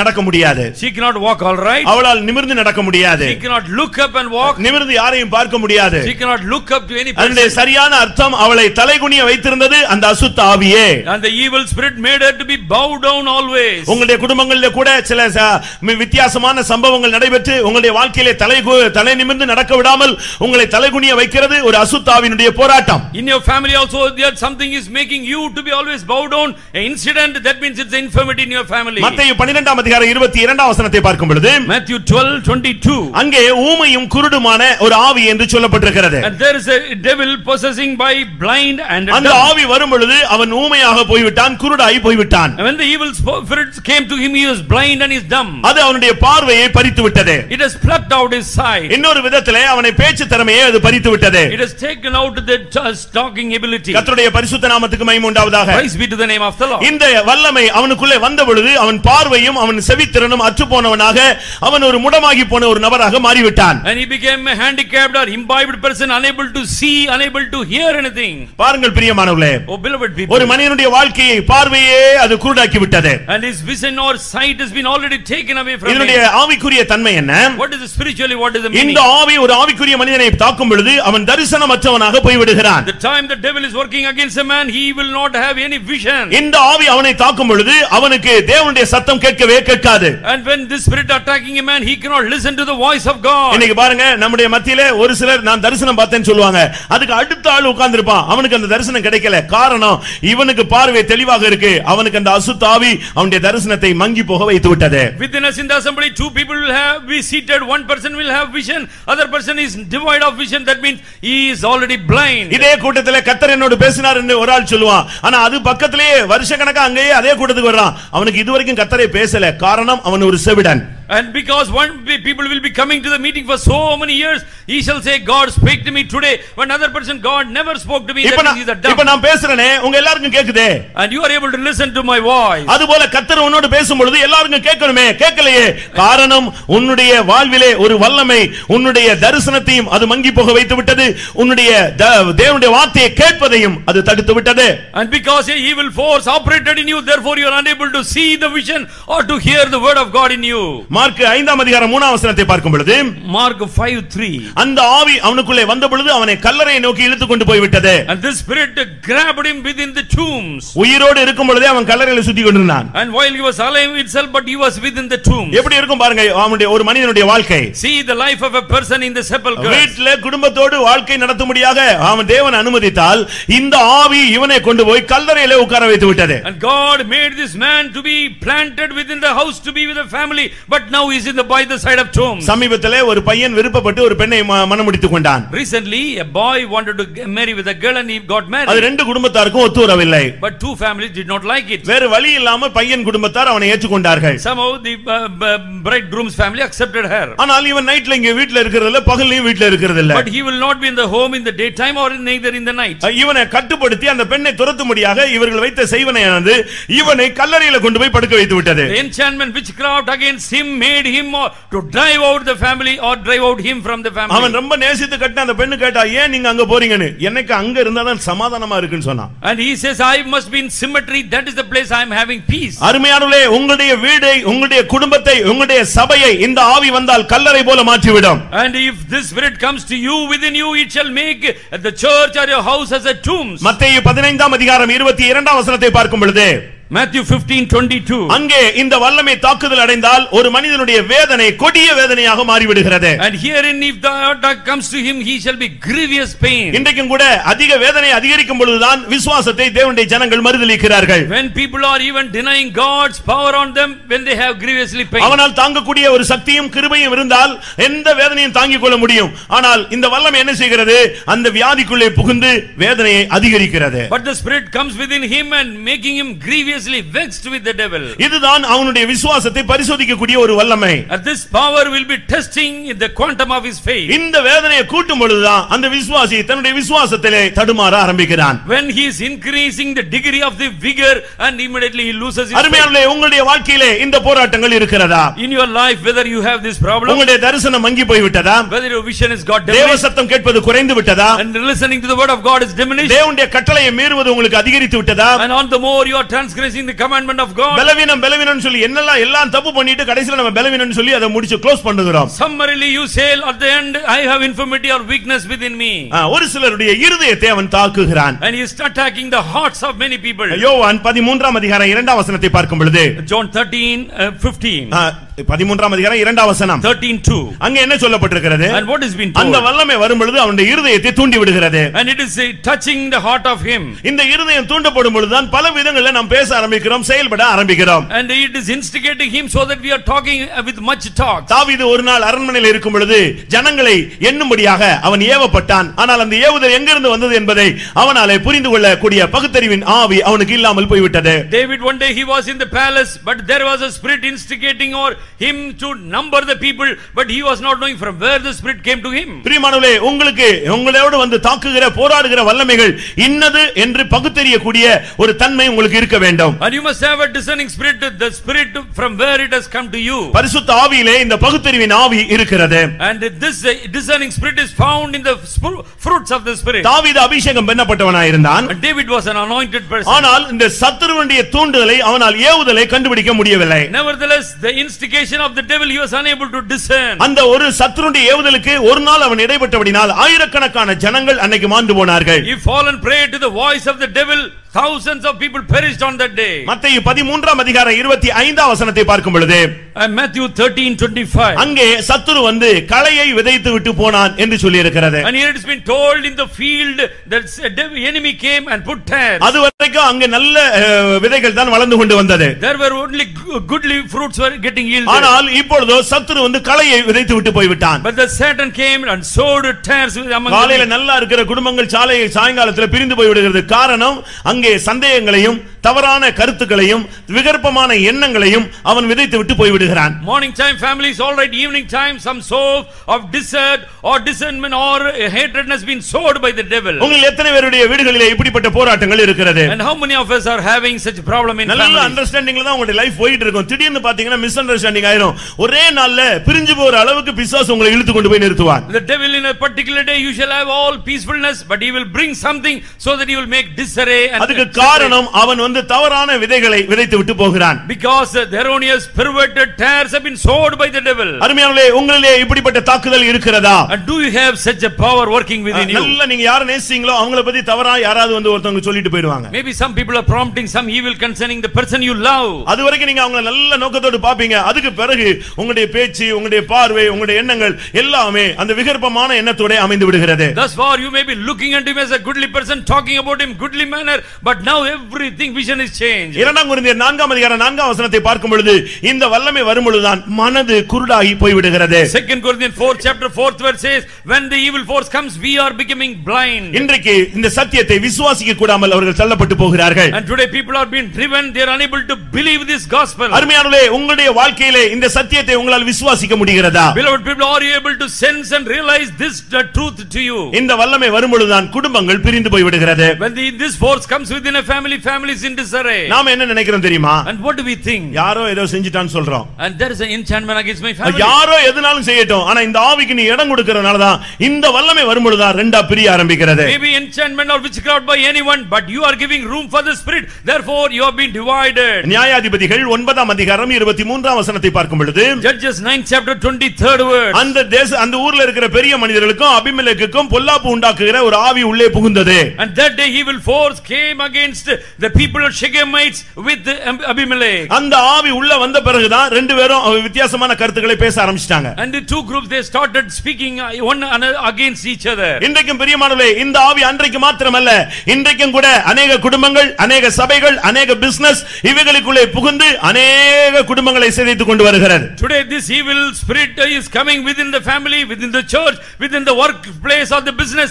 and making them disarray. அருமையானவர்களே, இப்படிப்பட்ட தாக்குதலை நீங்கள் உணர்கிறீர்களா? Are you sensing such attack in your life? ஒருவர் குற்றம் சாட்டுவது, and accusing one another, ஒருவர் தாக்கி பேசுவது, and we are attacking one another, ஒருவர் பிரிந்து சென்று விடுகிறது, and we are in disarray, separating திரும்ப அவர்களோடு இணைக்கக்கூடிய எந்தவிதமான முகாந்திரம் இல்லாத அளவு இந்த வல்லமை அவர்களை பிரித்து விடுகிறது. This life all the spirit is separating us so that we cannot be vouched together. ஒரு இடத்துல புருஷனுக்கும் மனைவிக்கும் பிரச்சனை வந்தது. There was a problem between a husband and a wife. திரும்ப அவர்களை சேர்த்து வைக்க சில முயற்சிகள் எடுத்தார்கள். And they endeavored to bring them with a rapport. அதற்கு பின்பு அவர்கள் இணைந்து செல்ல முடியாது என்று விலகி விட்டார்கள். But lastly they were unable to we cannot be together. 13 வருடம் கழித்து அந்த சகோதரி சொல்றாங்க, என்னைய கொஞ்சம் கட்டாயப்படுத்தி சேர்த்து வச்சிருக்கலாமேன்னு சொன்னாங்க. And after 13 years this sister said somehow you could have made me to be with him. அன்னைக்கு இருந்த ஊழியக்காரங்களோ எங்க அண்ணன் எனக்காக சேர்ந்து சண்டை தான் போட்டானே தவிர என்னை சேர்த்து வைக்கணும்னு அவன் ட்ரை பண்ணலன்னு சொல்றாங்க. My elder brother also he quarreled with me but he did not make me to have a rapport with 13 வருஷம் கழிச்சு தான் பரிசுத்த ஆவி வந்திருக்குன்னு நினைக்கிறேன். And I think after 13 years only the Holy Spirit came to this sister. அது வரைக்கும் இந்த அசுத்த ஆவி தான் தந்த தவறான கருத்தை நியாயம் நியாயம் என்று போதித்துக் கொண்டே இருந்தது. And up till then that evil spirit was telling her your spirit is right and you are இந்த right. ஆவி வரும்பொழுது தான் பிரியமானவர்களே நம்முடைய ஜீவியத்திலே பாடுகள் படமாட்டேன் என்று சொல்லுகிறோம். And when the spirit comes to us then we will say I will not suffer anything. பேதுரு வந்து ஆண்டவருடைய இயேசு கிறிஸ்துவின் கரத்தை பிடித்து இழுத்துக்கொண்டு சொன்னான், ஆண்டவரே உமக்கு இப்படி சம்பவிக்கவே கூடாது என்று சொன்னான். And Jesus Peter came to Jesus, grabbed his hand and said alone that this must not happen to you. இயேசு உடனே அப்பாலே போ சாத்தானே என்று அவனுக்குள்ள இருக்கிற ஆவியை கடிந்து கொண்டார். And Jesus rebuked the spirit of Peter, be it departed from you. அந்த ஆவி அவனுக்குள்ள இருந்து வெளியே போக ஆரம்பித்தது. And this evil spirit emanated from Peter. அந்த ஆவியினுடைய போராட்டம் என்ன?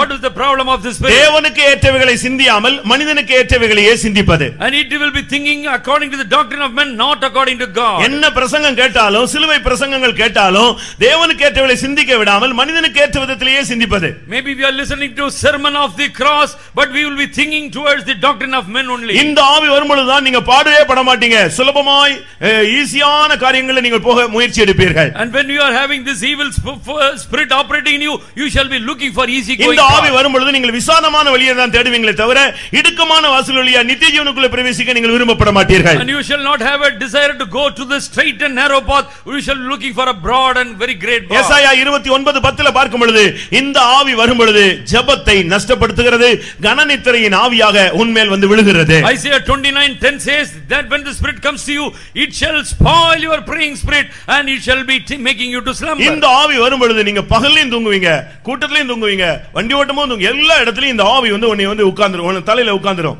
This spirit shall be coming upon you and you shall be slumbering the daytime, in the night time, as well as when you are seated here or in driving. என்ன சத்தம் உங்களுக்கு அதிகமா இருந்தாலும் ஆனா நீ உங்களுக்கு அந்த வல்லமையுடைய தாக்குதல் இருந்து கொண்டே இருக்கும். Many our voices with great decibels but you shall be fast asleep. ஏனென்றால் இந்த ஆவி வந்து உன்னுடைய ஜெப வாழ்க்கையை நஷ்டப்படுத்தும்படியாக ஒரு கனநித்திரை ஆவியாக உள்ளே வருகிறது. Because it is coming as a spirit of slumbering and to destroy your praying spirit. அந்த ஆவி வரும் பொழுது நீங்க உங்களை அறியாமலே தூங்கிட்டே இருப்பீங்க. But ignorantly you shall be always in deep sleep. உங்களை வந்து யாராவது எழுப்புனா நான் ஜெபிச்சிட்டு இருக்கேன்னு சொல்வீங்க. If somebody is shaking you or waking up you say I am praying. இது மாத்திரமல்ல, not only just that, உன்னை எழுப்புனவன் கொஞ்ச நேரத்துல தூங்க ஆரம்பிச்சிடுவான். இந்த ஸ்பிரிட் அவனை போய் ஓவர்டேக் பண்ணும். And if a person is touching you he shall be sleeping immediately. This will be இன்னைக்கு சபைக்குள்ள நடக்கிற ஒரு பரிதாபமான நிலவரம் இந்த ஆவியினுடைய போராட்டம். This is the despicable state that is taking place within the church. ஆனா நாம என்ன சொல்றோம்? But what do we say? நேத்தெல்லாம் முழிச்சிருந்தாரு. Oh, yesterday he was all right. நேத்தெல்லாம் பயங்கரமான வேலை. Yesterday good work. இப்படி எல்லாம் சொல்லி இந்த ஆவிக்கு நம்ம வந்து சப்போர்ட் பண்ணிட்டே வந்து கடைசியாக நம்முடைய ஜெப வாழ்க்கை சூனியமாக மாறிவிடுகிறது. And we are giving lame excuses and saying because of the weariness, but today null and void has become our praying spirit. இந்த ஆவி வரும் பொழுது நீங்கள் அசுத்தவான்களாய் மாறிவிடுகிறீர்கள். But when the spirit comes to you you shall become altogether unclean. உங்களுடைய வாழ்க்கையில சுத்திகரிப்பு இருக்காது. There shall not be cleansing part in you. உங்களுடைய வீடுகளே அசுத்த ஆவிகளுடைய காவல் குடியிருப்பாக மாறிவிடுகிறது. And your house shall be the tower of the Satan to dwell. வெளிப்படுத்தல் 17ஆம் அதிகாரத்தில் நாம் பார்க்கும் பொழுது, coming to Revelation chapter 17, 17ஆம் அதிகாரம் 4ஆம் வசனத்திலே 17:4, அந்த வல்லமை வரும் பொழுது அது உன்னுடைய ஜீவியத்தை நாசப்படுத்தி விடுகிறது.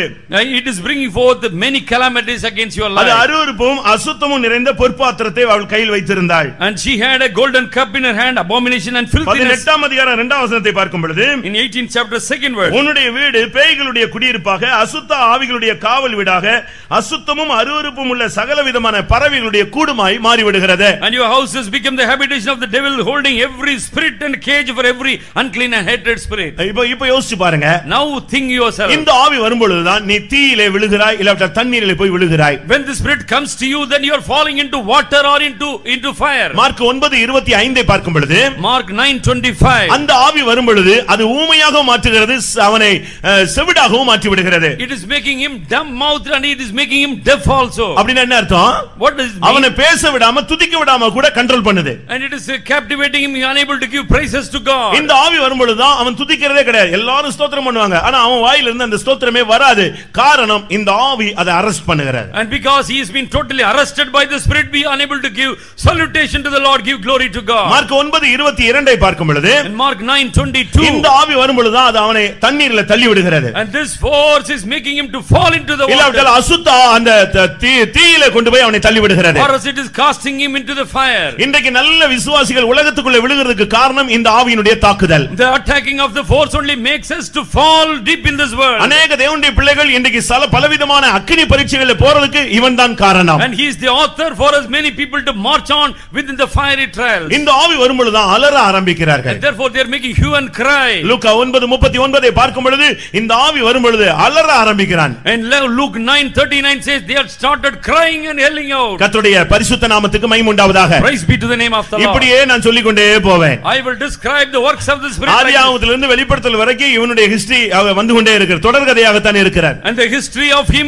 is to Revelation. இவனுடைய ஒரே தாக்குதல்ல யூதாஸ் விழுந்து போனான், அவனுடைய மேன்மையை இழந்து போனான். And by his attack only Judas fell and he lost his office. ஒரு காலத்துல பிரதிஷ்டையுள்ள விசுவாசிகள் இன்றைக்கு உலகத்துக்குள்ள சிக்கிறதுக்கு காரணம் இந்த ஆவியினுடைய போராட்டங்களே. Once upon a time good consecrated believers they are captivated in the world because of this force. எல்லாம் வேண்டாம் என்று சொன்னவன் கடைசியாக 30 வெள்ளி காசுக்காக தன்னுடைய மேன்மையவே சீயோனையே இழந்து போனான். And he has renounced everything for the sake of Christ but coveted out 30 pieces of silver. He lost his office. And பிரியமானவர்களே, இந்த ஆவிகளுடைய போராட்டங்களில் இருந்து இந்த கூட்டத்திலே கடந்து வந்திருக்கிற உங்களை அவர் விடுவிக்க முடியாத கட்டளையோடு வந்திருக்கிறார். And God has come with his commandment to set you free as you come with one of the spirits what I enumerated.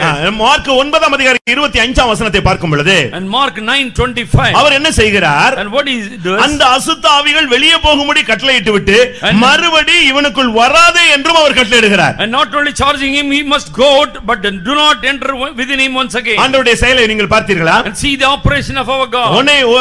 ஒரு இன்ஸ்டன்டா கொஞ்ச நேரத்துல உன்னை விடுதலையாக்கி திரும்ப அந்த ஆவியினுடைய தாக்குதல் வந்துட கூடாதுன்னு சொல்லி இனிமேலும் வராதே என்று அவர் கட்டளையிடுகிறார். and God is charging the spirit to go away from you and also commanding that spirit must not come. Hallelujah. Hallelujah. Mark 9:25 ஒரு விசை வாசிக்க கேட்கலாம். once again Mark 9:25 அப்பொழுது ஜனங்கள் கூட்டமாய் ஓடி வருகிறதை இயேசு கண்டு அந்த அசுத்த ஆவியை நோக்கி ஊமையும் செவிடுமான ஆவியை இவனை விட்டு புறப்பட்டு போ, இனி இவனுக்குள் போகாதே என்று நான் உனக்கு கட்டளையிடுகிறேன் என்று அதை அதட்டினார். இனி இவனுக்குள் போகாதே and enter into him anymore. ஏன் தெரியுமா பிரியமானவர்களே? why he said like that? ஒரு இடத்திலே ஒரு அசுத்த ஆவி துரத்தப்பட்டது. one the evil spirit was driven one place. அது அவனை விட்டு போய் விட்டது. it has gone away from a man. அது போய் வனாந்தரங்களிலே வறண்ட இடங்களிலே சுற்றி திரிந்தது. but it was wandering in the wilderness and desolated places. அதுக்கு எங்குமே இடம் கிடைக்கவில்லை. no place of shelter for it. ஒரு இடத்துல இருந்து போன உடனே இன்னொரு ஆள்கிட்ட எங்கயாவது உள்ள போலான்னு பார்த்தா யாருமே கிடைக்கவில்லை. there was no place to dwell for him.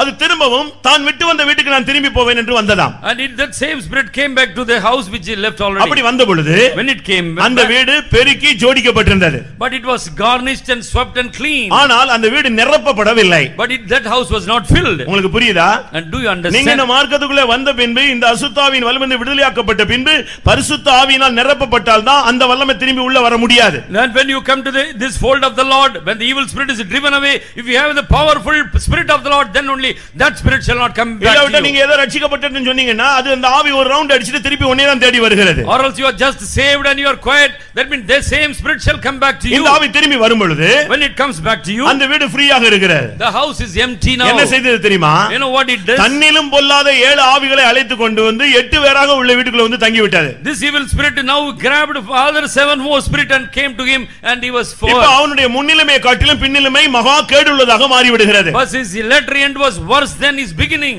இப்படி ஒரு பாதிப்பு உன்னுடைய வருங்காலத்தில் வரக்கூடாது என்று சொல்லித்தான் ஆண்டவர் என்ன செய்கிறார்? அந்த ஆவியை துரத்துகிறது மாத்திரமல்ல திரும்பி வராதே என்று உனக்காக இரண்டாவது ஒரு கட்டளை இடுகிறார். and such spirit should not come back to you. therefore when God commands are driving out, he says you should not come back to you again. கர்த்தருடைய பரிசுத்த நாமத்துக்கு மகிமை உண்டாவதாக. praise be to the name of the Lord. பிரியமானவர்களே, நீங்கள் பிசாசு என்று சொன்ன உடனே நீங்கள் பயந்து விட கூடாது. but don't be afraid of the devil as we say. இப்போ ஒரு ஆள் பிசாசு பிடிச்சாலி பாடிச்சுனா பாதி பேர் வெளியே வந்துருவீங்க. but if a person is shaking here with the devil, and some we will be afraid of.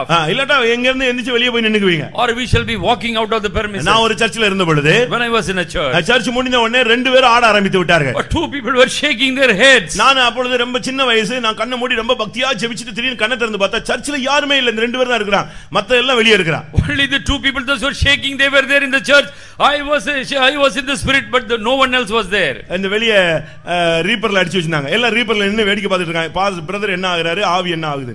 and they were sitting by the side of the reaper or the wood and they were watching what happens to the brother and these 2 persons. பிசாசு என்று சொன்ன உடனே நமக்கு ஒரு கலக்கம் வந்து விடுகிறது. and we are perplexed when we see. காரணம் மனசாட்சி சுத்தமா இல்லாதவனுக்கு தான் இந்த பயம் வந்து கொண்டே இருக்கும். a person is conscience is not clean, he shall be afraid of. வேதம் சொல்லுகிறது, what the Bible says, பிசாசுன்னு உடனே நீங்க எதிர்த்து நிக்க வேண்டும். but if devil means you must resist resist him. அதுதான் ஒரு சரியான விசுவாசியினுடைய தன்மை. That is a real status of a யாக்கோபு believer. என்ன சொல்லுகிறார்? What James says. யாக்கோபு 4:7 நாம் பார்க்கும் பொழுது James 4:7 பிசாசுக்கு எதிர்த்து நில்லுங்கள். resist the devil. நீ வேற ஒண்ணும் செய்ய வேண்டிய அவசியம் இல்ல. And you need not to do any operation. நீ அதுக்கு எதிர்த்து நின்னா போதும் அவன் உங்களை விட்டு ஓடி போவான். And if you withstand and resist him, he shall go. ஒரு தேவனுடைய பிள்ளை என்றைக்கு ரட்சிக்கப்படுறானோ அன்றையிலிருந்து அவன் பிசாசை எதிர்த்து நிற்கக்கூடியவனாய் இருக்க வேண்டும். And every child of God, as he gets the salvation, he must resist the devil from that day. இரண்டாவது, Secondly, அவன் பிசாசுகளை துரத்த வேண்டும். he must cast out the devil. பிசாசை எப்படி எதிர்கொள்வது என்று நான் உங்களுக்கு சொல்லுகிறேன். I will explain how to resist him. நீங்க அதை எதிர்த்து நிக்கணும். And you must resist him. இரண்டாவது, நீங்க அதை துரத்தணும். Secondly, you must drive him out. நீங்க அதை விட்டுட்டு But if leaving this, நீ போன்னு சொல்லிட்டே இருந்தா, suppose you say, please go from here. கொஞ்ச நேரம் கழிச்சு தயவு செய்து நீ போயிருன்னு சொல்றான். Please go away from this man. அது போகுமா? Will it go? போகாது. You will never நீ go. செய்ய வேண்டியது ஒன்று எதிர்க்க வேண்டும், இரண்டாவது அதை துரத்த வேண்டும். Firstly, you must resist him. Secondly, you must drive him out. அதுக்கு ஒரு பாஸ்டர் தேவையில்லை. We need not have any pastor. அதுக்கு பரிசுத்தாவின் அபிஷேகம் தேவையில்லை. And the Holy Spirit is not needed. அதுக்கு விசுவாசம் இருந்தாலே போதும். And if you have faith, that is enough. லூக்கா எழுதின சுவிசேஷம் 10ஆம் அதிகாரத்தில் பார்க்கும் பொழுது Luke Gospel chapter 10 says, இயேசு போகிறதுக்கு இடங்களுக்கு முன்பாக 70 பேரை அனுப்பி கொண்டே இருந்தார். and Jesus, before he was going, he was sending 70 elders to the people. ரெண்டு பேராக அனுப்பி கொண்டே இருந்தார். And he was sending 2 people at a time. அவர்கள் திரும்பி வந்து என்ன சொன்னார்கள்? When they came back, what they அப்பொழுது பரிசுத்தாவி அருளப்படவில்லை. and the Holy Spirit was not given to them then. ஆனால் அவர்கள் திரும்பி வந்து என்ன சொன்னார்கள்? What was the report back? ஆண்டவரே, உம்முடைய நாமத்திலே பிசாசுகளும் எங்களுக்கு கீழ்ப்படிகிறது. Oh, in thy name the devil is also being subjugation. அபிஷேகம் கிடையாது, விசுவாசத்தினாலே அவர்கள் அந்த செயலை செயல்படுத்தினார்கள். By faith only they were operating, there was no anointing upon them. அப்ப அபிஷேகம் பெற்றிருந்தா எவ்வளவு வல்லமையாக நீங்கள் எதிர்த்து நிக்கலாம். Suppose you receive the Holy Spirit, how much powerful you are. Mark 16:17 என்ன சொல்லுகிறது? What Mark Gospel 16:17. விசுவாசிக்கிறவர்களால் நடக்கும் அடையாளங்கள் யாவன, அவர்கள் என்னுடைய நாமத்திலே பிசாசுகளை துரத்துவார்கள். And all the wonders of the person who believeth, they will cast out the devil in my name. ஒரு தேவனுடைய பிள்ளை பிசாசை துரத்துவதுதான் அவனுடைய அடையாளம். விசுவாசினா அதுக்கு அடையாளமே இதுதான். அவன் பிசாசை துரத்தணும். And the sign of a believer means he must cast out devil from his life. பிரியமானவர்களே, இதெல்லாம் நீங்க செய்யாம நீங்க பரலோகத்துக்கு எப்படி போய் நிக்க முடியும்? Suppose you are not doing this, how can you go into the kingdom of heaven? உங்களுடைய வாழ்க்கையிலே போராடுகிற வல்லமையை நீங்கள் எதிர்த்து நிற்க வேண்டும், அவைகளை துரத்தி விட வேண்டும். And you must resist the devil that is operating in your life, you must drive him out also. மத்தேயு 12:29 படி Matthew 12:29. அந்த வல்லமையை கட்டுகிறதுக்கு உங்களுக்கு அதிகாரம் இருக்கிறது. And God has given power even to make bindings of நீங்கள் the power. கட்டுகிறது கட்டப்படும், நீங்கள் கட்ட அவிழ்க்கிறது கட்ட அவிழ்க்கப்படும். Whatsoever you will bind on the earth, it shall be bound. What you let loose, it shall be ஒரு loosed. தேவனுடைய பிள்ளை பிசாசின் வல்லமைகளை கட்டக்கூடிய வல்லமையும் அதிகாரமும் உனக்கு இருக்கிறது. And as a child of God, you have got the power and authority to bind any force. நீங்கள் இதை சரியான விதத்தில் விளங்கிக் கொள்ளுங்கள். Correctly you must understand this. லூக்கா 10:17 பார்க்கும் பொழுது Luke 10:17. அந்த வல்லமைகளை கீழ்ப்படுத்த உங்களுக்கு அதிகாரம் இருக்கிறது. And you have the power to subjugate, bring into force. பிசாசுகளும் எங்களுக்கு கீழ்ப்படுகிறதே, ஆவிகளும் எங்களுக்கு கீழ்ப்படுகிறதே. And the spirit or the devil is in obedience to us. 1 யோவான் 3:8 பார்க்கும் பொழுது And 1 John 3:8 as we see. அந்த கிரியைகள், பிசாசின் கிரியைகளை நாம் அழிக்க வேண்டியது அவசியமா இருக்கிறது. And it is paramount, we must destroy the works of the devil. ஒவ்வொரு விதமான அனுபவங்கள். This is the experience what we all must ஒவ்வொரு have. வல்லமையை எதிர்கொள்ளும் பொழுது இதற்கு ஏற்றவண்ணமாக நாம் ஃபேஸ் பண்ண வேண்டியது அவசியம். And when we look into the forces, we must operate accordingly. ரோமர் 16:20 பார்க்கும் பொழுது In Romans 16 chapter 20, சாத்தானுடைய தலையை நீங்கள் நசுக்க முடியாத உங்களுக்கு அதிகாரம் இருக்கிறது. and God has given power, you must trample upon the head of the Satan by your feet. 1 யோவான் 2:14 படி அவனுடைய கிரியைகளை நீங்கள் ஜெயிக்கிறீர்கள்.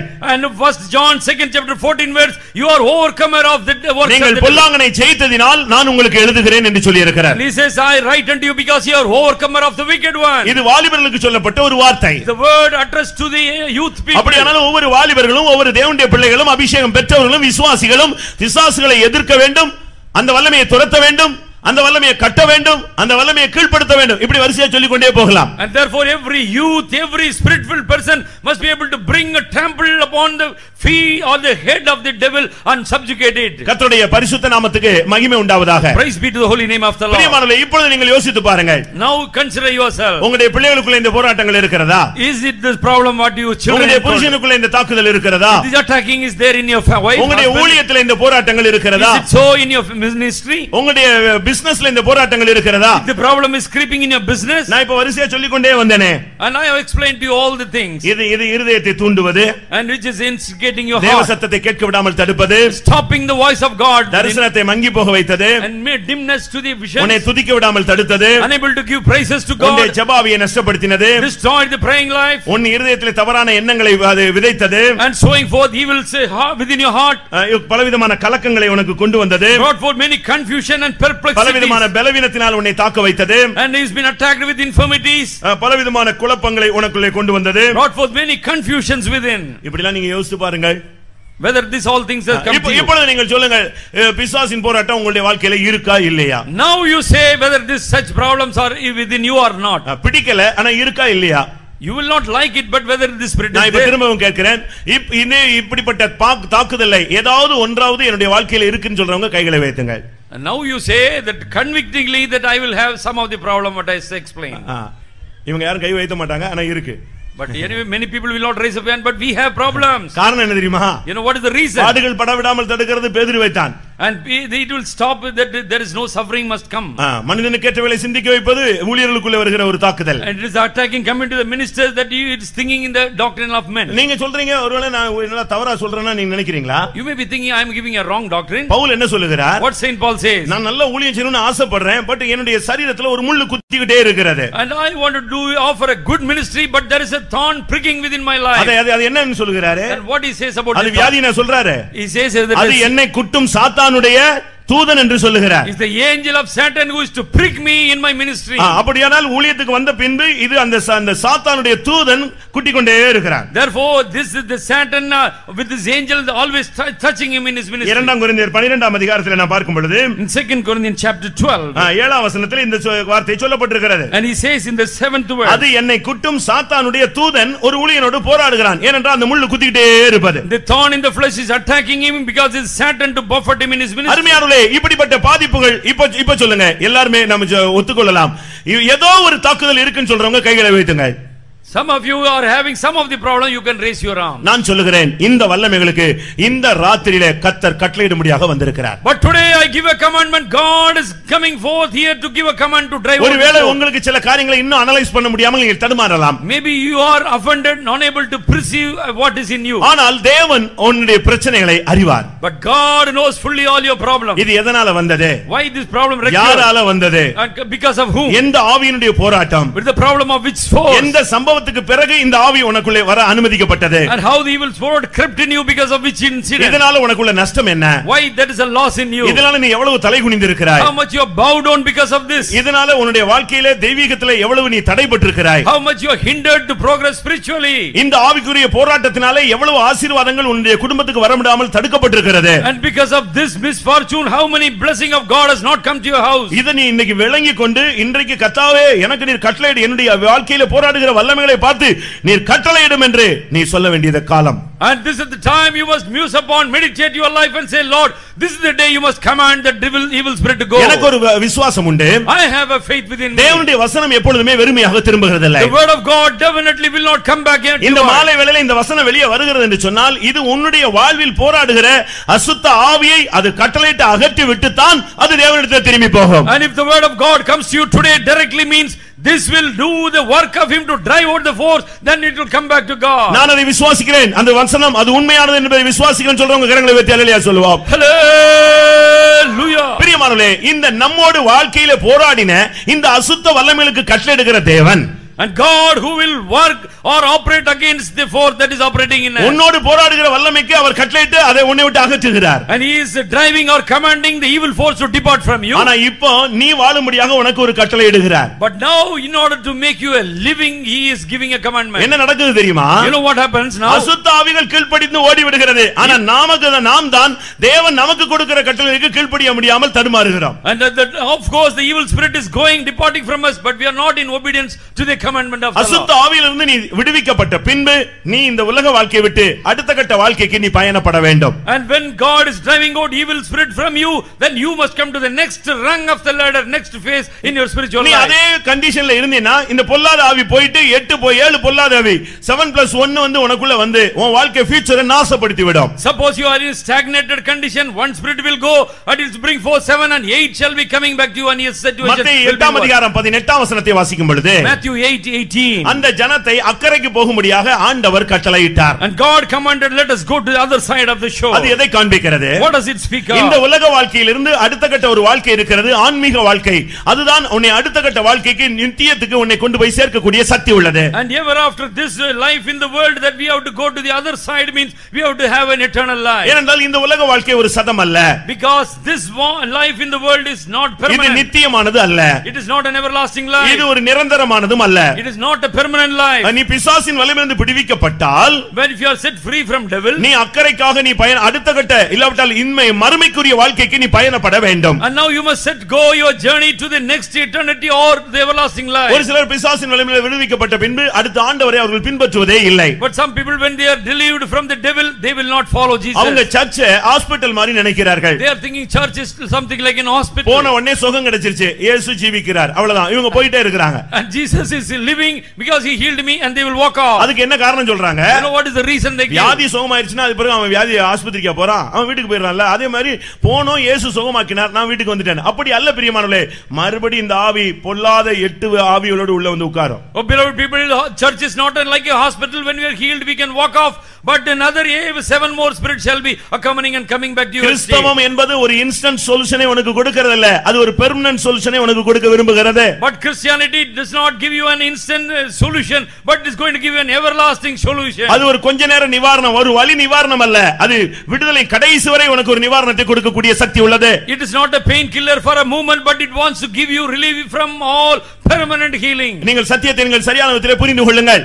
But correctly you must discern and know the truth. அது ஒரு பாதுகாக்கப்பட்ட ஒரு ஆன்மீக வாழ்க்கையை உங்களுக்கு வாக்களிக்கிறது. It is promising a safety filled words of God. ஒரு தேவனுடைய பிள்ளை என்று சொல்லுகிறவன், A child of God means அசுத்தாவிலிருந்து தப்புவிக்கப்பட்ட பின்பு அவன் மறுமையை நோக்கி நித்திய வாழ்வை குறித்து அவன் தரிசனம் உள்ளவனாய் மாற வேண்டும். But after getting relieved from the unclean spirit, he must have a vision connected with eternal life in his அந்த life. நிமிஷத்திலிருந்து அதுக்கு பின்பு அவனுடைய சிந்தை முழுவதும் பரலோக ராஜ்யமாய் மாற வேண்டும். Ever after his salvation, all his thinking must be focused upon the everlasting life. அவனுடைய சம்பாத்தியமானாலும் அவனுடைய வாழ்க்கையினுடைய எந்த பகுதியானாலும் எதுவுமே அவனுக்கு மறுமைக்கு நோக்கியதாக அமைய வேண்டியது அவசியம். All his yearning, livelihood, all his lifestyle must be centered towards eternal life. ஏதோ பிசாசின் பிடியிலிருந்து விடுவிக்கப்பட்ட பின்பு நீங்கள் அப்படியே போய்விடக் கூடாது. And after you are getting relieved from the spirit, just do not walk ஒரு off. விடுதலை கிடைத்த உடனே, When you have the ஒரு deliverance, சுகம் கிடைத்த உடனே, when you have a healing, ஒரு சமாதானம் கிடைத்த உடனே, when you receive a peace, இல்லாவிட்டால் ஒரு நிம்மதி கிடைத்த உடனே, or when you have a tranquil இல்ல மன peace, போராட்டங்கள் நீங்கி போன உடனே, when the problem of your heart departed, நீங்கள் திரும்பி போய்விடக் கூடாது. but don't walk home. அதற்கு பின்புதான் உன்னுடைய வாழ்க்கை இனிமேல் ரொம்ப கவனமாக இருக்க வேண்டும். Now you must correctly set your pace furthermore. ஏனென்றால் ஒரு பெரிய அந்நிய வல்லமையிலிருந்து பலவானுடைய கையிலிருந்து நீ தப்புவிக்கப்பட்டிருக்கிறாய். Because you have been set free from a strong man from his hand. அதற்கு பின்பு நீ கர்த்தருடைய நாமம் என்கிற பலத்த துருகத்துக்குள்ளே வந்தால்தான் இனிமேல் உள்ள வாழ்க்கை சுகமாய் உனக்கு அமையும். And henceforth your life shall be in safety if you come to the tower of God as a safety or God. அதனால்தான் இயேசு கிறிஸ்து இந்த அக்கறை பயணத்தை வலியுறுத்தி சொல்லி சீக்கிரமாய் போகும்படியாக கட்டளையும் இடுகிறார். Therefore Jesus Christ emphasizing to go to the other shore and emphatically is encouraging the disciples. அதுவரைக்கும் நீ உலகத்தில் ஒரு சாதாரண மனிதன். And so far you are an ordinary commoner in this world. நீ விடுதலை பெற்ற பின்பு உன்னுடைய ஆன்மீக வாழ்க்கை துவங்குகிறது. But ever after your deliverance your spiritual life is on the increase. நீ பாவத்திலிருந்து விடுதலையாக்கப்படுகிறாய். You have been set free from sin. இதற்கு பின்புதான் உன்னுடைய வாழ்க்கை ஒரு முக்கியமான கட்டத்துக்கு அடி எடுத்து வைக்கிறது. And now you are coming to important phase in your life. ஆண்டவர் என்ன சொல்லுகிறார்? What God says. அந்த அசுத்தாவிகளுக்கு கட்டளையிட்டது மாத்திரமல்ல, Not only he charged the evil spirit, நீ தெய்வீக வாழ்க்கையில வரும்படியாக உனக்கு கட்டளையிடுகிறார். and he is commanding that you must come to divinity. அடுத்து நீ கீழ்ப்படிய வேண்டிய அடுத்த கட்டளை என்ன? And what is the commandment you must be in obey? அப்போஸ்தலர் 17ஆம் அதிகாரம் 30ஆம் வசனத்தை வாசிக்கலாம். In Acts of Apostles 17 chapter 30th verse. அப்போஸ்தலர் 17:30. 17 chapter. அறியாமையுள்ள காலங்களை தேவன் காணாதவர் போல் இருந்தார். இப்பொழுதோ மனம் திரும்ப வேண்டும் என்று எங்குமுள்ள மனுஷர் எல்லாருக்கும் கட்டளையிடுகிறார். அறியாமையுள்ள காலங்களை தேவன் காணாதவர் போல் இருந்தார். இப்பொழுதோ எங்குமுள்ள மனிதர்களும் மனம் திரும்ப வேண்டும் என்று அவர் கட்டளையிடுகிறார். And the times of ignorance God winked at, but now commandeth every man everywhere to come to repentance. பாருங்க, பிசாசை பார்த்து வெளியே போனவனே ஓடி போயிருச்சு. ஆனா மனுஷனை பார்த்து மனம் திரும்புனா கீழ்ப்படிய மாட்டேங்கிறான். அப்ப இவனுக்குள்ள இருக்கிறது எவ்வளவு பெரிய பிசாசுன்னு பாருங்க. And see the greatness of the devil that is in a man. When the devil is being told to go, it is going, but this man is not in obedience. எந்த ஆவியை பார்த்து இயேசு சொன்னாலும் அது ஓடி விடுகிறது. The spirit when God chides, it is going away. பிசாசுகளும் விசுவாசித்து நடுங்குகின்றன. Even the devil also listen to the voice of God and tremble. ஆனால் இன்றைக்கு மனிதர்களுக்கு அடுத்த மனிதர்களுக்கு கொடுக்கிற கட்டளைகளுக்கு அவர்கள் கீழ்ப்படிகிறார்களா? But man, whether in obedience to the voice of God. நீங்களே யோசித்து பாருங்க. Now you think within yourself. இன்றைக்கு மனிதனுக்கு அடுத்த கட்ட வாழ்க்கை அக்கறை பயணத்துக்கு போக வேண்டியவன் செய்ய வேண்டிய முதல் காரியம் கட்டளை என்ன? And what is the commandment offered to him so that he must go to the other side of the shore? ஆன்மீக வாழ்க்கையினுடைய துவக்கம் மனம் திரும்புதல். And in the beginning of this spiritual life is the repentance in him. எபிரேயர் 6 அதிகாரம் 1 வசனம் 2 வசனத்தை பார்க்கும் பொழுது Hebrews chapter 6 verse 2 verses. மனம் திரும்புதல் என்பது ஆன்மீகத்தினுடைய அஸ்திபாரம் என்று சொல்லப்பட்டிருக்கிறது. It has been told it is a foundational truth that we must be having the repentance. ஒருவன் இந்த உலகத்திலிருந்து பிசாசின் வல்லமையிலிருந்து அந்தகார சக்திகளிலிருந்து பிடிகளிலிருந்து விடுவிக்கப்பட்ட பின்பு அவன் பரலோகம் செல்ல வேண்டுமானால் முதலாவது அவன் மனம் திரும்ப வேண்டியது அவசியம். When a person is being relieved or from the captivity of the devil after his salvation, he must have the repentance to go to the other. மனம் திரும்புதல் என்பது ஒவ்வொரு மனிதனுடைய வாழ்விலும் ஒவ்வொரு நாளும் நடைபெற வேண்டிய முக்கியமான ஒரு அனுபவம். The repentance must be wrought forth or done in the life of man every day. ஒரு ஊழியக்காரன் தினமும் மனம் திரும்ப வேண்டும். A servant of God must have repentance every ஒரு day. சபை தினமும் மனம் திரும்ப வேண்டும். The church must always have repentance. புதிதாக வருகிறவன் மனம் திரும்ப வேண்டும். Newcomer must have repentance. எந்தெந்த காரியங்களிலே மனசு சஞ்சலப்படுகிறதோ அதிலிருந்து சபலப்படுகிறதோ அதிலிருந்து திரும்ப தேவனுடைய வார்த்தையை நோக்கி அடியெடுத்து வைப்பதுதான் மனம் திரும்புதலுடைய அடையாளம். And repentance, the sign of the repentance means we repent from not listening to the word of God towards godliness. Mark 1 அதிகாரம் 4 வசனத்தை பார்க்கும் பொழுது மனம் திரும்புங்கள் பரலோக ராஜ்யம் சமீபமாய் இருக்கிறது என்று இயேசு சொன்னார். And Jesus spake in Mark Gospel opening chapter 4th verse, repent for the kingdom of God is nigh unto you. சரியான மனம் திரும்புதல் இல்லாமல் நீங்கள் கிறிஸ்தவ வாழ்க்கை வாழ்கிறேன் என்று சொல்ல முடியாது, சொல்லக்கூடாது. And you must never say, you can never ascribe that you have correct life if you do not have the proper repentance. வெளிப்படுத்தல் 3 அதிகாரம் 18 வசனத்தை பார்க்கும் பொழுது அந்த அதிகாரங்கள் 2-3 அதிகாரங்களிலே ஒவ்வொரு சபைகளும் மனம் திரும்ப வேண்டிய சில காரணங்கள் சொல்லப்பட்டிருக்கிறது. And in the Revelation chapter 3 speaks about so many 7 churches that the reason why they must repent. சரியான மனம் திரும்புதல் என்பது உன்னுடைய வாழ்க்கையை சுத்தமாக மாற்றி விடுகிறது. Correct repentance means it is totally make immaculate life within your heart. உன்னுடைய பேச்சை மாற்றி விடுகிறது. It is changing your conversation. உன்னுடைய எண்ணங்களை மாற்றி விடுகிறது. Your thinking thought is ஒரு மனிதன் இயேசுவை பார்க்க ஒரு மரத்தில் ஏறி உட்கார்ந்திருந்தான். One person was seated on a tree to look unto Jesus. இயேசு அவனை கண்டு அழைத்து அவனுடைய வீட்டில் தங்கும்படியாக அவனோடு பயணப்பட்டார். But Jesus set his go calling him so that God wants to dine with him. இயேசுவோடு நடந்து போகும் பொழுது When he was walking with Jesus, அந்த தெய்வீக சமூகமே அவனுடைய வாழ்க்கையை மாற்ற ஆரம்பித்தது. the divine presence changed the courses of his life. மற்றவங்க எல்லாம் சொன்னாங்க இவன் பாவியான மனுஷன் சொல்லி. All the people said he is a sinner. இயேசுவும் கூட நீ உன் பாவத்தை அறிக்கையிடு என்று ஒரு வார்த்தை கூட சொல்லவில்லை. Jesus never said to him that to convict all your ஆனால் sins. ஆண்டவருடைய சமூகத்தோடு அவன் போய் கொண்டிருந்த பொழுது When he was walking within the presence of the அவன் Lord, உடனே சொன்னான், ஆண்டவரே அநியாயமா நான் வாங்கினதை நாளத்தனையாக திருப்பி கொடுத்து விடுகிறேன். and he said, Lord, I shall return fourfold if unjustly earned anything. இதுதான் இயேசுனுடைய வாழ்க்கை, அந்த மனம் திரும்புதலுடைய முக்கியமான ஒரு அம்சம். This is the important aspect that we can see in repentance. அருமையானவர்களே, நீங்கள் மனம் திரும்பும் பொழுது இப்படிப்பட்ட அனுபவங்கள் உங்களுக்கு உண்டானதா? Whether you had such an experience when you get your salvation. நீ மனம் திரும்பினால் And when you repent, நீ எல்லாவற்றையும் குற்றம் என்று ஒத்துக்கொள்வாய். and you will acknowledge and say, all this is my நீ folly. மனம் திரும்பினால் And if you நீ repent, பாவி என்று வாயை திறந்து அறிக்கையிட ஆரம்பிப்பாய். you will say, I am a sinner, O God. நீ மனம் திரும்பினால் If you repent, அநியாயமாய் வாங்கினதை திரும்பி கொடுப்ப நீ முயற்சி எடுப்பாய். and you will endeavor to make a restitution or நீ reconciliation. மனம் திரும்பினால் If you repent, நீ உன்னோடு யாரோடு பிரச்சனைகள் இருந்தால் நீ உடனே போய் ஒப்புரவாகிக் கொள்வாய். and you shall go and make reconciliation with the person who has got a breakness in நீ his மனம் life. திரும்பினால் If you repent, அடுத்த தேவனோடு நெருங்க என்ன நான் செய்ய வேண்டும் என்று நீ வார்த்தைக்கு வந்து விடுவாய். and you will come to a place in which God, what must I do? இதெல்லாம் இல்லாம நான் ஒரு கிறிஸ்தவன் சொன்னா அது ஒரு போலியான ஒரு ஏமாற்று, உன்னை நீயே வஞ்சிக்கிறாய். And you are deceiving yourself if you do not have all this experience of repentance. ஒரு சிலர் மனம் திரும்பாமலே அடுத்த கட்ட ஞானஸ்நானத்துக்கு போய் விடுகிறார்கள். Without much repentance, many people are was stepping into water baptism. அப்போஸ்தலர் 8ஆம் அதிகாரம் 13ஆம் வசனத்தை பார்க்கும் பொழுது Acts of 8:13. இயேசுவை தெய்வம் என்று விசுவாசித்து அவன் ஞானஸ்நானம் பெற்றுக்கொண்டான். Believing on Lord Jesus Christ, he was baptized. ஆனால் அப்போஸ்தலர் 8:23ஐ பார்க்கும் பொழுது But Acts 8:23. நீ மனம் திரும்பு என்று அப்பொழுதுதான் அவனுக்கு பிரசங்கமே சொல்லிக் கொடுக்கப்படுகிறது. But the sermon was given that you must repent from your fault. அப்படியானால் மனம் திரும்பாமலே அவன் விசுவாசித்து ஞானஸ்நானம் பெற்ற ஒரு ஆள். But he did not have repentance but believed and was baptized. இப்படிப்பட்ட ஜனங்கள் சபையிலே சேர்க்கப்படுவதால் தான் சபையினுடைய புனிதத்தன்மை குறைந்து வருகிறது. The divinity of the church is getting diminished because of such people. பிரியமானவர்களே, உங்களில் எத்தனை பேர் ஒரு சரியான மனம் திரும்புதலை பெற்றிருக்கிறீர்கள்? How many of us inherit correct type of repentance? ஒருவேளை இதுவரை அது சம்பவிக்காத பட்சத்தில் இன்றைக்கு நீங்கள் அந்த மனம் திரும்புதலை தேவனுடைய சமூகத்திலே ஆண்டவர் உங்களுக்கு கட்டளையாக இருக்கிறார். அதற்கு கீழ்ப்படிந்து நீங்கள் மனம் திரும்பிக் கொள்ளுங்கள். Maybe thus far you do not have proper repentance, but God is commanding you to have a repentance right now. சரியான மனம் திரும்புதல் உங்களுடைய வாழ்க்கையை மாற்றி அமைக்கக்கூடிய சக்தி உள்ளது. And the correct repentance will change radically your life. பழைய ஏற்பாட்டிலும் கூட புதிய ஏற்பாட்டிலும் கூட இந்த மனம் திரும்புதலை குறித்து பலவிதமான வார்த்தைகள் சொல்லப்பட்டிருக்கிறது. Many words have been ascribed for repentance in Old Testament as well as New Testament. பிரியமானவர்களே, உங்களில் மனம் திரும்புதல் எத்தனை பேருக்குள்ளே சம்பவித்திருக்கிறது? The repentance has wrought forth in how many of us? மனம் திரும்பினால்தான் And if you repent, உன்னுடைய பாவங்கள் போக நீ கழுவப்படுவாய். and you shall be washed from all your sins. அதுதான் முதல் அனுபவமே. That is the first experience. அஸ்திவாரம் சரியாக இருந்தால் If foundation is correct. இந்த மனம் திரும்புதலை அஸ்திவாரம் என்று ஒரு இடத்திலே பார்க்கிறோம். In one place we see repentance is foundation. இன்னொரு விதத்திலே பார்க்கும் பொழுது அது ஒரு பிறப்பு என்று இன்னொரு விதத்திலே பார்க்கிறோம். In another place it has been told as regeneration or யோவான் 3:3லே பார்க்கும் பொழுது John 3:3 we see. அங்க என்ன சொல்லப்பட்டிருக்கிறது? What has been told? ஒருவன் மறுபடியும் பிறவாவிட்டால் மனம் திரும்பாவிட்டால் தேவனுடைய ராஜ்யத்தை காண மாட்டான். And if a person is not been born of the spirit, he cannot behold the kingdom of God. அப்படியானால் மனம் திரும்புதல் தான் ஒரு பிறப்பு என்று சொல்லி இருக்கிறது. That means that is the repentance is the birth in him. எபிரேயர் 6:1லே அது ஒரு அஸ்திவாரம் என்று சொல்லப்பட்டிருக்கிறது. Hebrews 6:1 says it is a foundation for him. பிறப்பு சரியாக இல்லாவிட்டால் If birth is not correct, உன்னுடைய வளர்ச்சியும் சரியாக இருக்காது. our growth shall not be correct. கண்ணே தெரியாம ஒரு பிள்ளை பிறந்துச்சுனா கடைசி வரைக்கும் அது குருடுதான். Suppose eyes are not there, it shall be growing as a blind only. முடமான ஒரு பிள்ளை ஒரு தாய்க்கு பிறந்தால் கடைசி வரை அப்படித்தான் இருக்கிறது. If a child is born with no limbs, it shall be always handicapped. அதுபோல Likewise, இந்த சபையிலே வந்து நீ பிறக்கும் பொழுது when you are born in the church, நீ குருடனாய் பிறந்தால் நாங்கள் என்ன செய்ய முடியும்? suppose you are born blind, what can we do?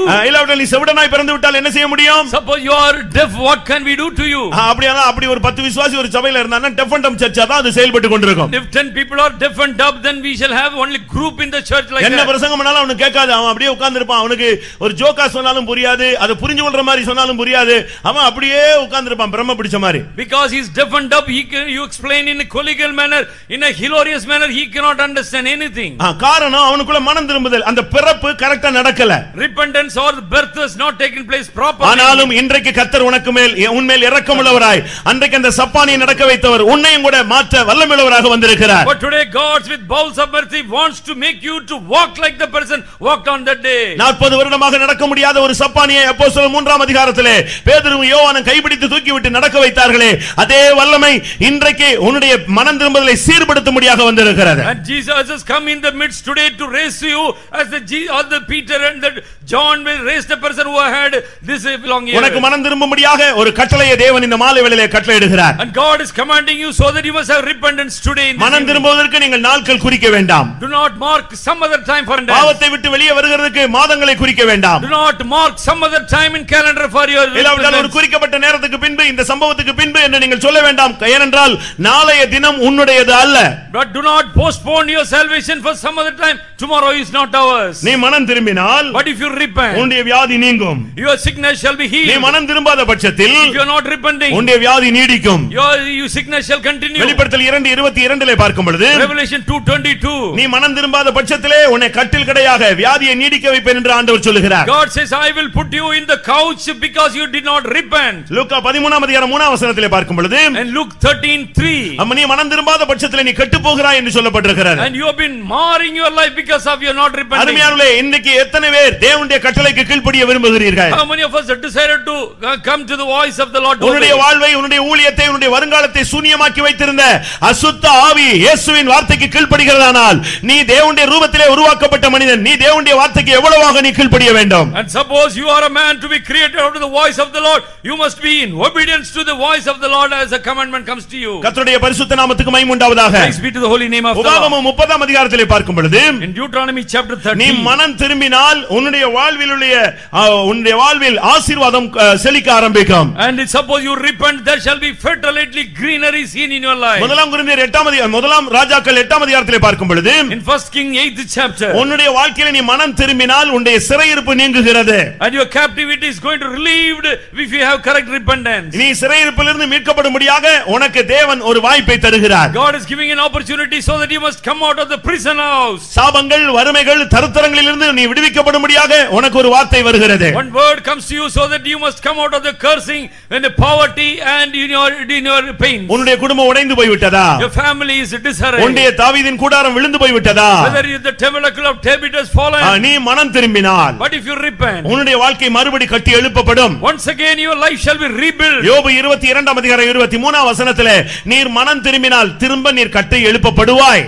And in Job 22:23 says, if you repent, you shall be built back again. அருமையானவர்களே, உங்களில் எத்தனை பேர் தேவனுடைய வார்த்தைக்கு கீழ்ப்படிந்து மனம் திரும்புவதற்கு சமர்ப்பித்து தேவனுடைய ஆசீர்வாதங்களை பெற்றுக்கொள்ள வாஞ்சிக்கிறீர்கள்? How many of us are desire to have repentance and to receive the blessings of the Lord? ஏசாயா 19:22 நீ மனம் திரும்பினால் நீ குணமாக்கப்படுவாய். In Isaiah 19 chapter 22 verses, if you repent, you shall be healed. உன்னுடைய வாழ்விலே அற்புதங்களை செய்ய நீ கீழ்ப்படிய வேண்டியது இருக்கிறது. And in order to perform miracles in your life, you must be in obedience to உன்னுடைய God. மாற்றப்பட நீ தேவனுடைய வார்த்தைக்கு கட்டளைக்கு கீழ்ப்படிய வேண்டியிருக்கிறது. Your life should be changed, that you must be in implicit obedience to the voice of the Lord. உன்னுடைய சிறையிருப்பு நீங்கி விடுதலையோடு நீ வாழ நீ தேவனுடைய கட்டளைக்கு கீழ்ப்படிய வேண்டியிருக்கிறது. And your captivity must be removed, therefore you must come to the obedience of the commandment. ஒரே வார்த்தையிலே அந்த அசுத்த ஆவி வருஷக்கணக்காய் பிடித்து வைத்த அந்த ஆவி ஓடி போய் விட்டது. In one word of Jesus, the devil has departed from that man. பிரியமானவர்களே, உங்களில் எத்தனை பேருக்கு இந்த ஆவியினுடைய தாக்குதல் இருக்கிறது? How many of us are having this spirit attack? ஒரு சிலர் கைகளை உயர்த்தினீர்கள், ஒரு சிலர்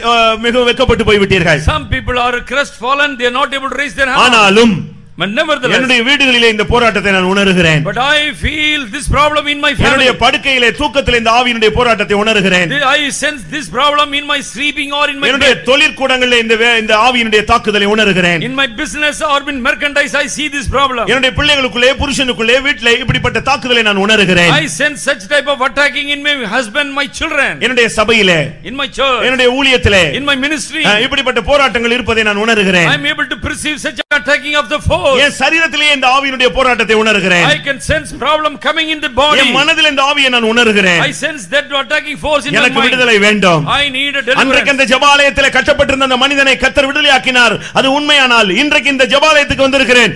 என்னை விடுவிக்க வேண்டும் என்று சொல்லுகிறவர்கள் எத்தனை பேர்? How many of us say on the day God relieved a person in Senaguk, he must deliver me as I come to the presence of the Lord. அப்படி விடுதலையை வாஞ்சிக்கிறவர்கள் கண்களை மூடி நெடுமுழங்கால் போடுங்கள். And be on the knees by submitting yourself this evening. நீங்கள் விடுதலையை வாஞ்சிக்கும் பொழுது ஊழியர்கள், விசுவாசிகள் என்ற பாகுபாடு நீங்கள் பார்க்க கூடாது. But when you look for some deliverance, do not think you are a worker. அடிமைக்கும் சுதேசிக்கும் பிரமாணம் ஒன்றுதான். But this universally the law is extended to one and all. எப்படி ஆயினும் நீ விடுவிக்கப்பட வேண்டும். அதுதான் தேவனுடைய திட்டம். The plan of God, somehow you must be delivered. நீங்க உங்களுக்கு யார்ட்டையாவது போய் எனக்கு பிசாசு பிடிச்சிருக்குன்னு யாரும் போய் சொல்லுவீங்களா? சொல்ல முடியுமா?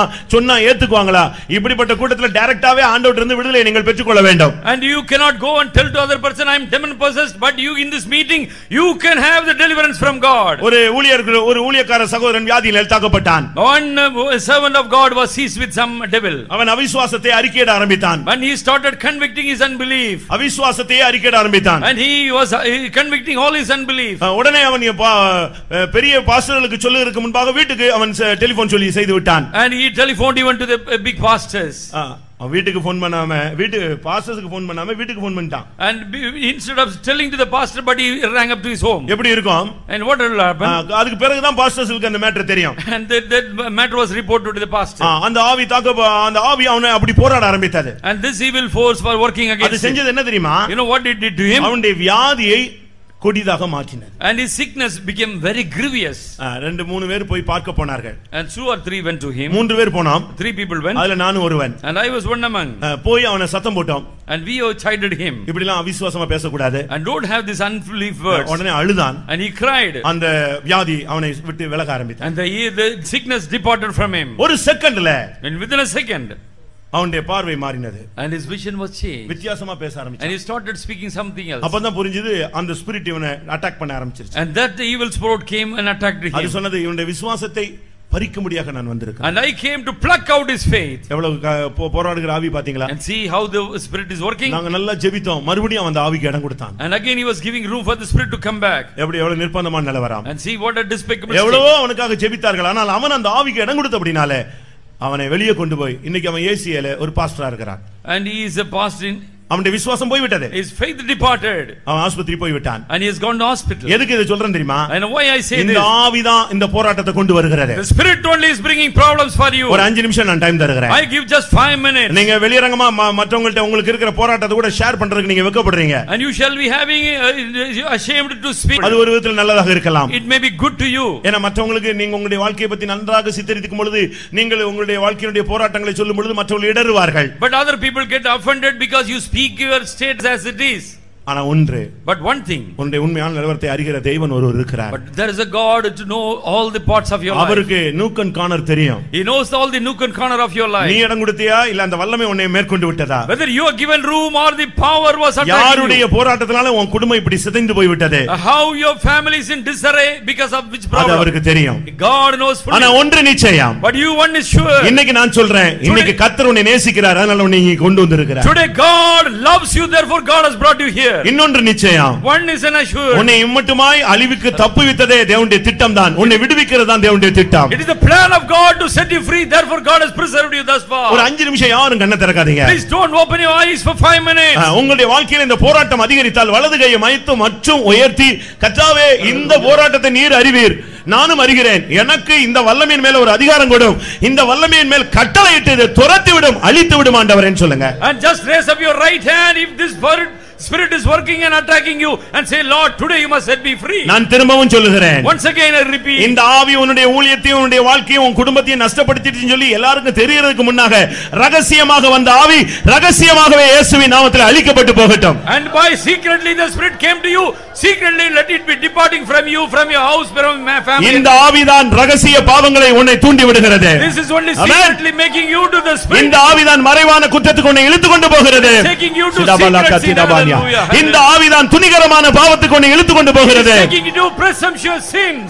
இந்த ஆவிதான் உன்னை பெரும் பாதகனாய் மாற்றிக் கொண்டிருக்கிறது. Making you to great sins in your life. 5 நிமிடம் தான், அதுக்குள்ளே இந்த ஆவிகள் எல்லாம் பாதாளத்தை சந்திக்க வேண்டும். 5 minutes within that this power should go to the hell. எத்தனை பேர் அதை வாஞ்சிக்கிறீர்கள் பிரியமானவர்களே? How many of us are desiring this? கர்த்தாவே, நான் நம்பிக்கையோடு உம்மை நோக்கி பார்க்கிறேன். Lord, I look to you with confidence. அன்றைக்கு ஜெபாலயத்தில் வந்தது போல இந்த ஜெபாலயத்தில் நீர் வார்த்தையோடு வல்லமையோடு அதிகாரத்தோடு கட்டளையோடு வந்திருக்கிறீர். God, powerfully with your word, with your commandment, you have come today in this synagogue. நான் எத்தனை வருடம் இந்த வல்லமையிலே பாதிக்கப்பட்டிருக்க வேண்டும்? How many of us are being seized with this? எத்தனை வருடம் நான் தலைகுனிந்து போக வேண்டும்? How long I must bow down myself? 8 வருடமோ?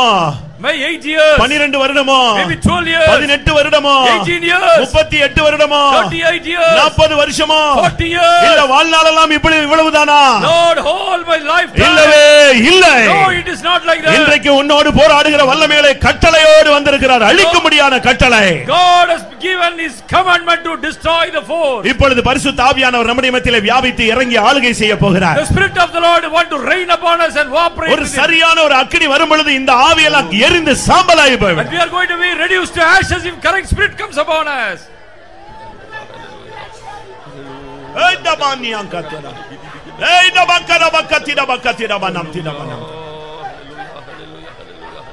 Amen.